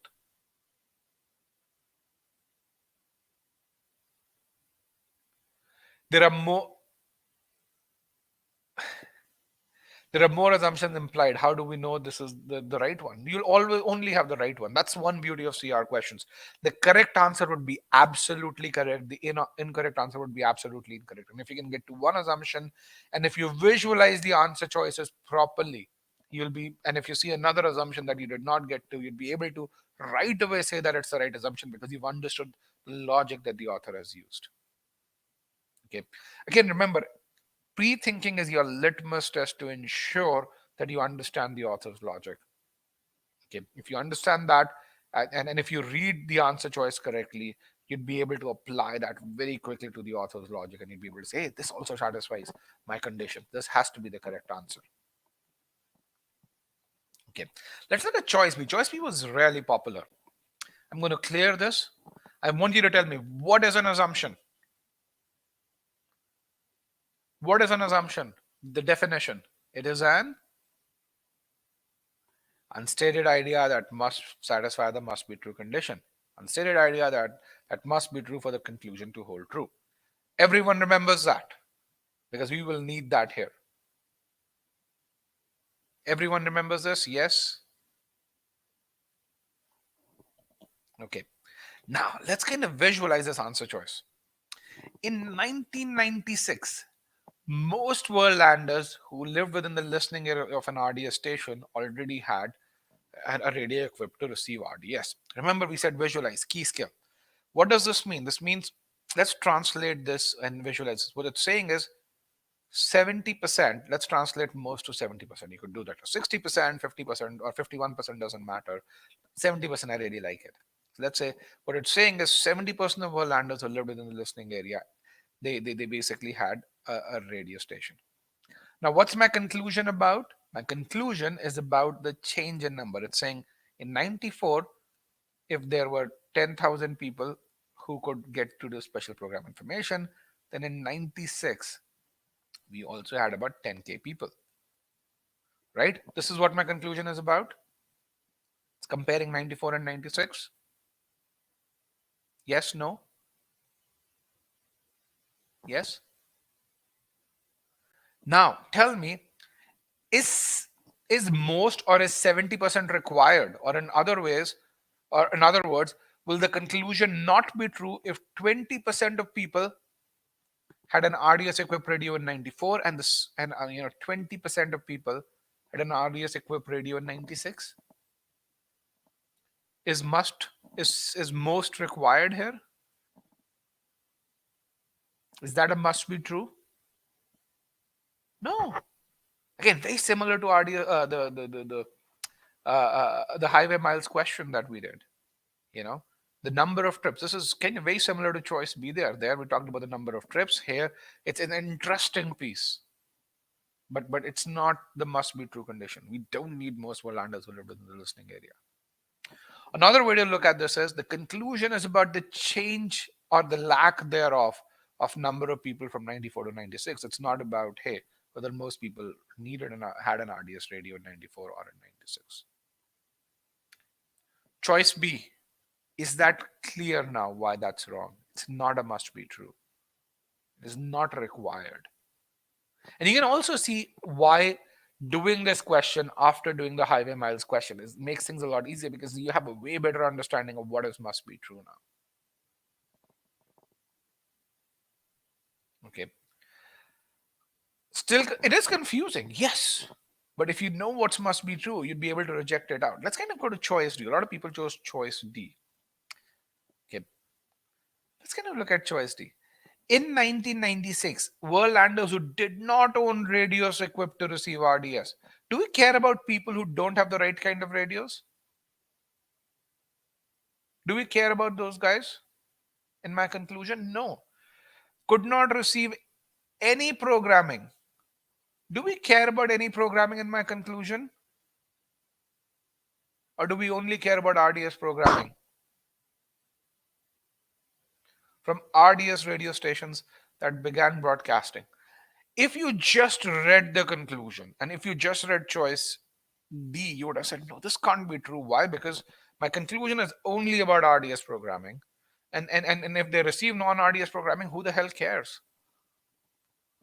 It was completely irrelevant. Yes. Now, people who chose choice D, first of all, really important, read choice D slowly and really say, is it even relevant? And then say, in the context of my conclusion, is it even relevant? And the answer is no, you'd just reject it. Can you see if you just stopped and visualize this?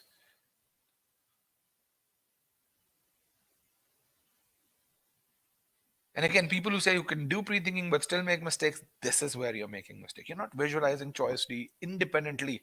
You just, how many of you do this? Just say, read an answer choice without even stopping to visualize. Say, is this a correct answer? Is this not the correct answer? Is this the correct answer? Is this not the correct answer? How many of you really say that?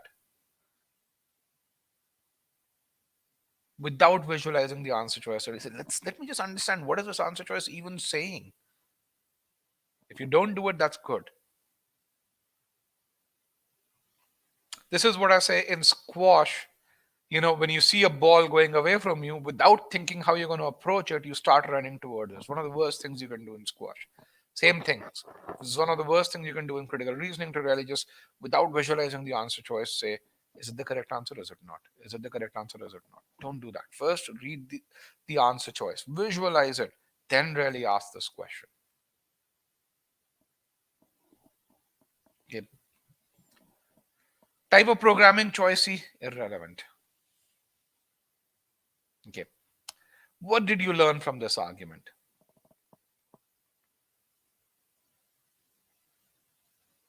Before we go to Shelbyville. Shelbyville is much easier, but what did you learn? What are your takeaways?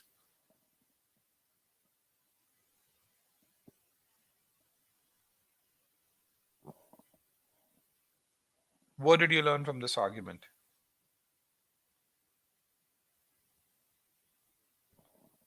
Find the conclusion first, okay? Most of you found the conclusion in this.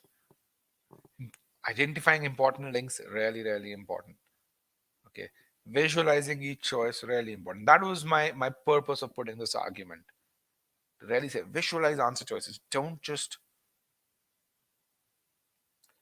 go about reading through them, scanning through them quickly. Okay. Now imagine this scenario. If you build the wherewithal to visualize these answer choices, and if you could visualize the answer choices that were there in this question, if you had that ability, every other question would look so simple, right? If you could visualize the answer choices, then every other question would be really, really simple for you. This was the most difficult question. And again, rather than worrying about timing, you want to get to that point where you say, I have the ability to do this. Because once you have the ability to do this, 90 to 95% of the questions, you'd be able to answer them in a minute 40 or minute 30 or so.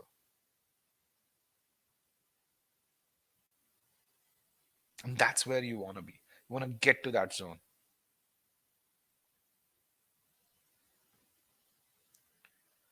All right, Shelbyville, this is easier than the prior question, absolutely. But this question has a language which kind of will force you to kind of believe in, or rather take that, or rather practice visualization overall. So I'm not going to read this. So what was happening last year? Last year we didn't recycle anything. That's why you see a crossover here. We kind of sent everything for incineration. All the garbage that we collected was sent for incineration. Now let's assume one trash can is one truck. How many trucks have we sent for incineration last year? Okay. How many trucks? 10 trucks we sent for incineration. Now this year, if we collect the same amount of garbage, how many trucks will we send for incineration this year? 5. Guys, can I get a bit more participation? I know you guys are tired, but just a bit more, just towards the fag end of the session. Yes, thank you. A few bit more, just 3. Good. Now, I have a question for you. And I want you to read the argument when you answer this question. Okay. If instead of collecting the same amount of refuse, we collect 10 times as much refuse this year. So this is 10x as much refuse. So assume this is a much bigger amount of refuse here. Then how many trucks do you think will send for incineration this year if we collect 10x as much refuse?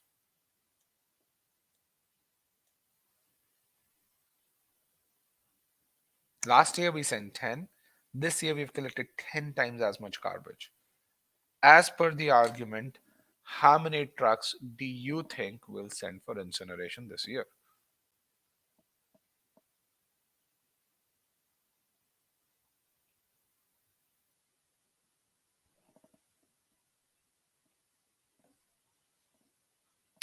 Five, 4, 3. Come on, guys, participation. I just have about 28 responses, 31 responses. Let's get to 40. 2, you guys have read this argument. How many trucks will I send for incineration? And 1. Let me read the argument before you answer.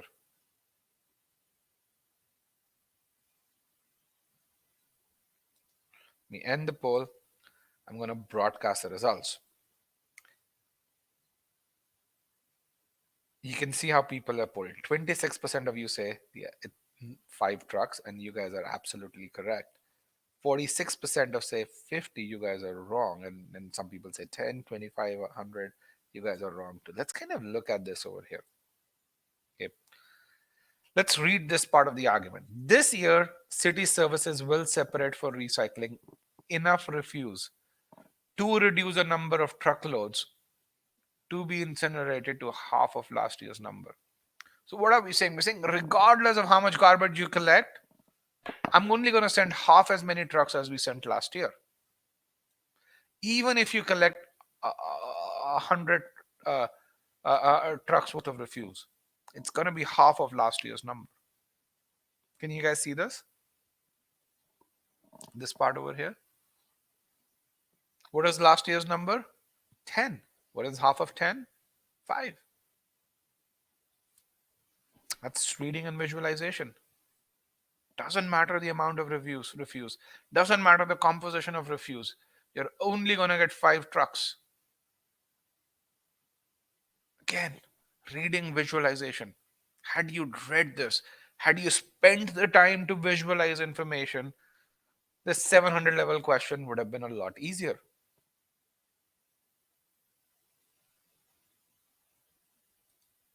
Okay. So, again, I'm going to skip through this.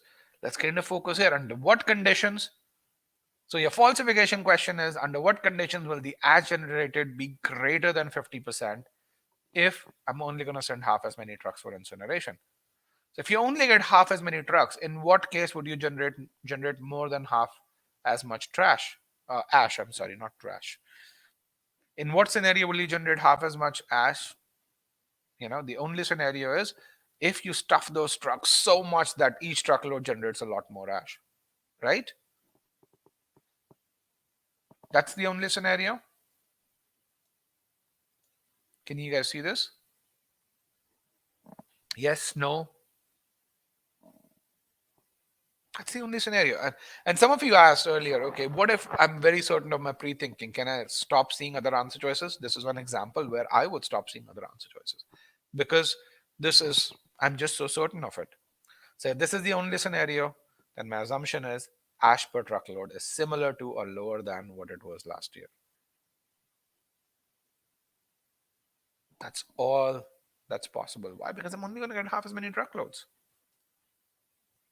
Let's look at the answer choices here. But half of you got it right. Choice D was the correct answer. Okay. Choice A. Choice A say this year, no materials that the city services which could separate for recycling will be incinerated.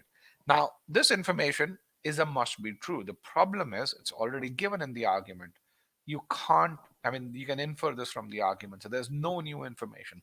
So this choice tests the first aspect of an assumption. It must provide new information. Okay. All right. Choice B is about the cost. Very few people chose choice B. We don't care about the cost. Choice C was interesting. Proportion of recyclable materials. Do we care about proportion of recyclable materials here? Do we care about this guy? Do we care about this proportion? No, we only going to get half as many truckloads. Who cares?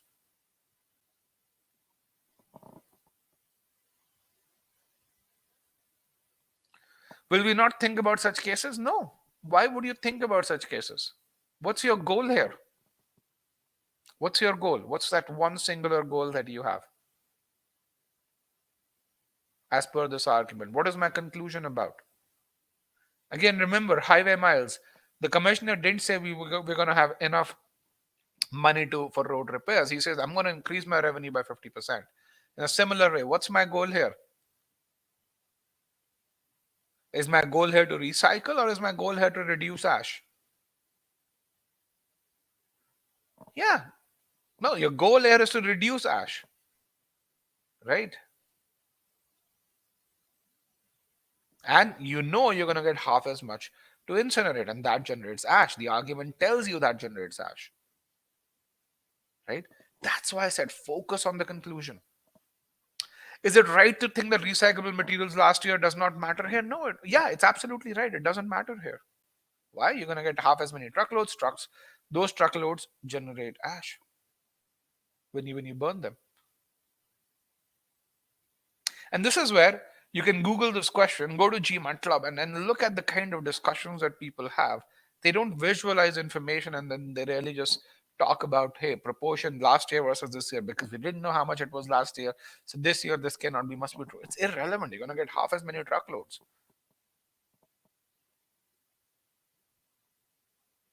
Right?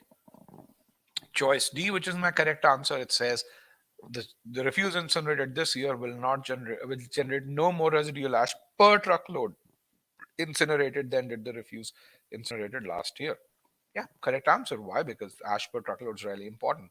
If you stuff those trucks with just so much refuse there that every truckload generates more ash, then I will still generate more than half as much ash. You can see the negation test over here. Okay. Let's look at choice C, total quantity of refuse. Again, immaterial. We did that thing. We said, hey, even if you generate 10x as much refuse, we will still get half as many truckloads as we did last year. Okay. And again, you can see the negation test over here, and it has no impact. Okay. What did you learn? What did you learn from this? From this particular question?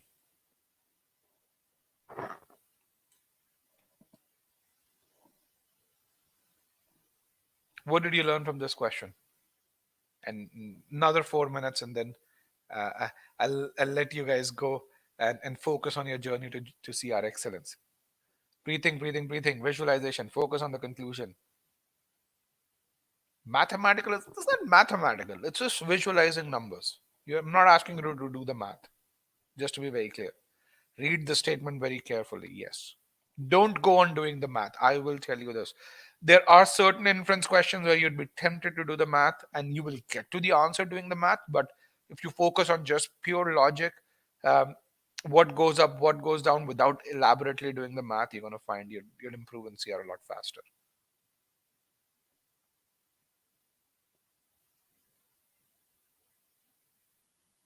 I was able to pin down the assumption based on the conclusion. Really good. I love seeing this.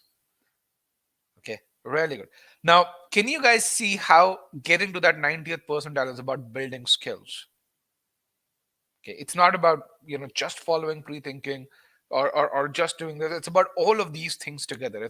There's a series of things that need to line up for you to be able to get to that 90th percentile. Okay, and yes, even the slightest word matters. It does. You have to visualize those keywords there. Okay, so this isn't rocket science. You need, once you have the core skills, pre-thinking is essentially improves accuracy. It reduces time to answer questions. But once you have the core skills, so you need that core skill foundation, and then you need to do pre-thinking. If you don't have the core skill foundation, you cannot do pre-thinking. So how do you get to that 90th percentile? The first and the most fundamental thing is you've got to be able to visualize what's given to you, and visualize words, visualize statements. So words, the you know statements are composed of words, so really the ability to visualize words is really important. Once you're able to visualize statements, then conclusion is a special kind of information. So visualizing that conclusion, going deep down is really important. um, then the next piece is pre-thinking. Once you have that skill of visualization, then pre-thinking is important here. And lastly, also visualizing the answer choices. Don't rush through answer choices. So if you get through this, you have the skills. And if you're not doing this, you will still not have the accuracy. Let me just say this. It's one of those things. If you have this, you're making tea, you put in the sugar, you put in the tea, you're not just stirring it. This is stirring this. We've had students who kind of do really well on the course, and then you know uh, get stuck at 50% accuracy on hard questions, and but they do phenomenally well on medium questions. And the difference is hard questions, medium and hard questions, the arguments don't change a whole lot. The complexity of answer choices, how close they are, or how much they play with your brain. They're not close, by the way. how much they play with your brain, that changes. And we just have a session and say, tell me, what did you understand from this answer choice? And before you even rejected it, because they reject correct answers half the time. And, you know, they don't really focus on visualizing it. But they do visualize the conclusion, by the way. Their pre-thinking is accurate, still get to the wrong answer. Have you guys done this? Pre-thinking more or less accurate, you understand the conclusion, still choose the incorrect answer? Yes, you're not visualizing answer choices. Do visualize answer choices. Don't do yourself disservice, because in that case, you're doing 90% of the work. Because of that bad habit, you're getting things wrong. Okay. You can make a mistake at any one of these four places and you will get a question wrong. Okay. So, how do we attain mastery on all grounds? First and most foremost thing, statements. This is where half of you win or lose the battle. It's about that skill building. That's where, if you're an e-GMAT student, make sure you go through that premise and conclusion. Just to identify, then visualize a conclusion and link them takes about 2 hours of learning and then a lot of assimilation. Visualizing statements. A lot of you, how many of you who are e-GMAT students felt, hey, the inference module was really long, man. I get 1, 2 questions on inference. It's just such a long module. It's by design. It is by design because it lays the foundation for you to be able to visualize statements, which you use all throughout. It's not just about the inference question. When you really see only and all, most, you saw the usage of all of those in statements here. Okay. It is one of the, do not skip through that inference module. Really, it's the longest module in the course. And it's, when we were designing the CR course, as I said, this is our third generation of CR course. We kind of looked back and said, what skills do people lack, which is why they're not able to get to that 90th percentile, or more people aren't able to get to it. And then this is one of those things, if you actually look at our stats, what you would find is our success rate multiplied by about 2x in 2021, and it's continued to do that in 2022. And the reason for that is, revamp Scholarinium, revamp CR course, revamp quant courses over there. And this revamp CR course, that's this focus on making sure you understand what its statement means. You build that visualization ability. You guys can't read this. This is learning visualization here. This chapter here. It's really important. And for those of you who've gone through this inference module, there are times you'd want to kill yourself because you'd say, hey, it's a single statement and I can't figure out these other aspects of it. How many of you tried to kill yourself and said, it's one statement and I can't really say I made a mistake still on that? It's difficult. Let me say that. It is difficult. And if you make a mistake, that's okay. As long as you understand that, you will do well in arguments. Yep. Then the next piece is pre-thinking. Part of that is in the free trial. You should really look at that. And again, you can say this is only a portion of the pre-thinking part. It comes after you are able to visualize statements. About 3 hours of pre-thinking. If you've read any book and you go through this, you'll learn way more than this. Then in this, then you would have learned from any book over here. So if you're a free trial student, definitely check this out to see if this is the way you want to learn. If you're a paid student, again, do not skip pre-thinking. Um, if you go through if you go through inference and assumption modules, you've gone through about 60% of the learning that happens in CR. Everything else is more or less kind of shining the polish. The polish has already been applied. So a good amount of the shining has already happened. After that, evaluate, strengthen, weaken, or simply just enhancing that shine. Okay, over there. And then you go through evaluate, you repeat the process. Evaluate should be fairly easy if you've done it well on assumption. Why? Because it just builds on that assumption skill. There's only 10 to 15% more skill building on evaluate. Strengthen another 5 to 7% skill building. Again, you have so much practice here so that you build, you can really see this is just one concept file over here. Huh? There's just one concept file here. What happened here? Let me just go.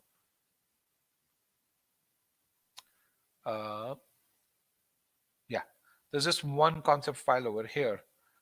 In this case, in strengthen, everything else is application. So this is the concept file. Everything else is application and practice. Okay. Now, how do you evaluate ability? One of those things. And I'll answer that question here. Great question. Um, Once you're done with the course, take cementing quizzes. Really important. We tell people take cementing quizzes. About 70% of you take, the other ones don't. And then you take a cementing quiz, you will score below the threshold. But if you do the strategic review, you will get to this point. You can really see how, after scoring below the threshold, cementing quizzes, very specific design quizzes, they have the right mix of questions, right difficulty level. After doing strategic review, the sky went up. This will happen to you. No one succeeds on a cementing quiz right off the first bat. Okay, right in the first go, no one's going to do that. But if you are persistent within 2 or 3 quizzes, and this time gap over here is 2 days. It's not like we're talking about a week here, but it's about that persistence that you need. And it's only then that's where you increase your accuracy from here to here and reduce your timing in scholar. This is all Scholarinium starts from 2 minutes to 1 minute 36. You'll see both of these happen simultaneously. Now, someone asks, is anyone who's slow, can they ace the GMAT? Usually slow people do a better job. Let me just say this. People who rush through don't. I don't know if you've experienced this, but when I was in college, I had these folks who were really good in English, and everyone expected them to pass the CAT, which is an Indian equivalent of the GMAT. What I found was half of them didn't even do well on CAT. And surprisingly, people who were really good at studying, people who actually were just diligent people, did really well at CAT. It's about diligence. It's not so much about, hey, how well read you are, and so on and so forth. If you're diligent, if you're good at applying, if you can put your head down, stay on track, keep focused, excelling the GMAT is not super difficult. Okay, these are the stats that you want. Hard questions, last 20. You can see 75%. That's a 90th percentile student or higher right there. Okay. Another example, guy went from 570 to 740 in about 4 months. And this guy, smart guy, he taught physics at an undergraduate level. Logic wise, really sound. And you can see just that extra 5 to 10 seconds that you spend in doing pre thinking can help you get out of traps. Okay. With that, start that pre thinking journey. And I'd be happy to take on any questions and that you have. On the right hand side, if you can give me feedback on the webinar, that would be wonderful. Okay. And if you want to connect with me on LinkedIn, you guys can connect with me on LinkedIn over here. And information on getting your study plan. Okay.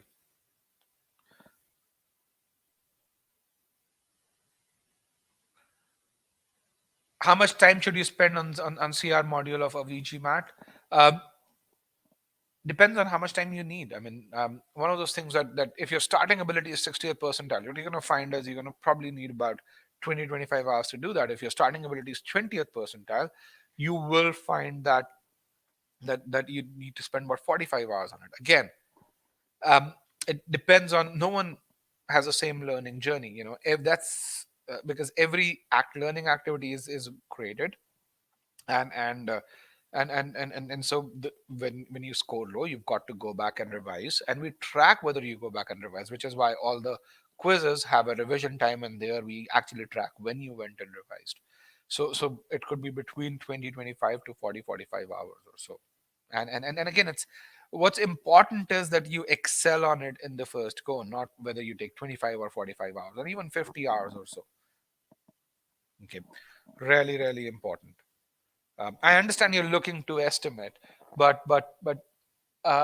again, if you don't excel on the first go, if you have your eye on the clock, very similar to solving questions, you're going to find that you have to come back to the module, and you're going to find you're going to take a lot longer. Again, focus on learning. I have another very similar question, which is, how many questions do you need to solve to score 720 on the GMAT? Again, the answer depends on your starting ability. The answer depends on how well you learn. So the people who actually really say, okay, I'm going to learn all the concepts, I'm going to do a bunch of practice, those people end up spending a couple of thousand questions. At e-GMAT, people who do stage one well, who focus a lot more on learning, they actually spend, solve 500-700 questions on the verbal side in Scholarinium, another 400-500 questions on the quant side. Again, they don't need to solve a ton of questions because they have the right foundation. Focus on building skill. Your chances to get to a 720 or higher would multiply. Your time to get there will reduce. Okay. Don't have the anxiety. Track how well you're learning. Okay. Similarly, this other question, 620 to 730, how long will it take? On an average, it takes about 120 hours of effort to get there. Again, it assumes a certain amount of focus while learning, it assumes a certain amount of consistency while learning. But yes, you build a study plan, it will probably give you 100 to 120 hours or so, depending on, if you have weaknesses all across or weaknesses in two or three subsections or so. Okay. What if you need more than 2 months and I purchase a 2 month plan? If you need more than 2 months, you can extend it. We charge about $79 a month for extension, so you can do that. We understand, life happens. We understand sometimes you kind of are not able to study, or if you make estimates that are not as precise. Okay. Can anyone who is slow in time but accurate crack the GMAT? If you're accurate, Darshan, then you may be a slow reader. You won't be slow on time. Let me just say this. Okay, you're probably slow now, but you will get faster. Okay, for me, the litmus test is, can you get to a point where you read the argument once, pre-think, and not go back to the argument while uh, uh, uh, while looking at answer choices. Same thing in RC. If you can build that ability, if you can build that reading rigor, you will not be slow on the exam. You may be a slow reader, you won't be a slow question solver. I mean, we have people who've and lots of our students are non-natives. A lot of them have studied in what we call as Hindi or Gujarati or Marathi medium. Never studied, did not study English till they went into professional life. They still ace the GMAT. Are they fast readers? No. Do you need to be a fast reader to ace the GMAT? Absolutely not. You need to be a thorough reader. You need to be a careful reader.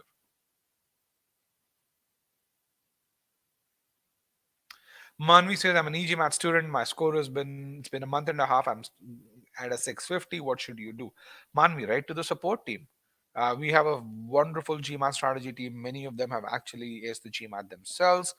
They'll look at your stats. When you write to us, we look at about 500 data points and figure out which of those data points are bad, which ones are good. Most people have 30 to 40 bad data points, which is where they need to go back.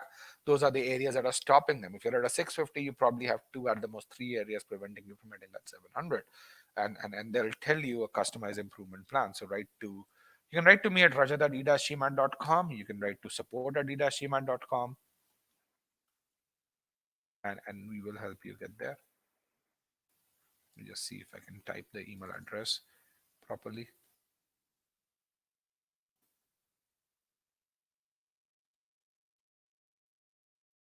Okay.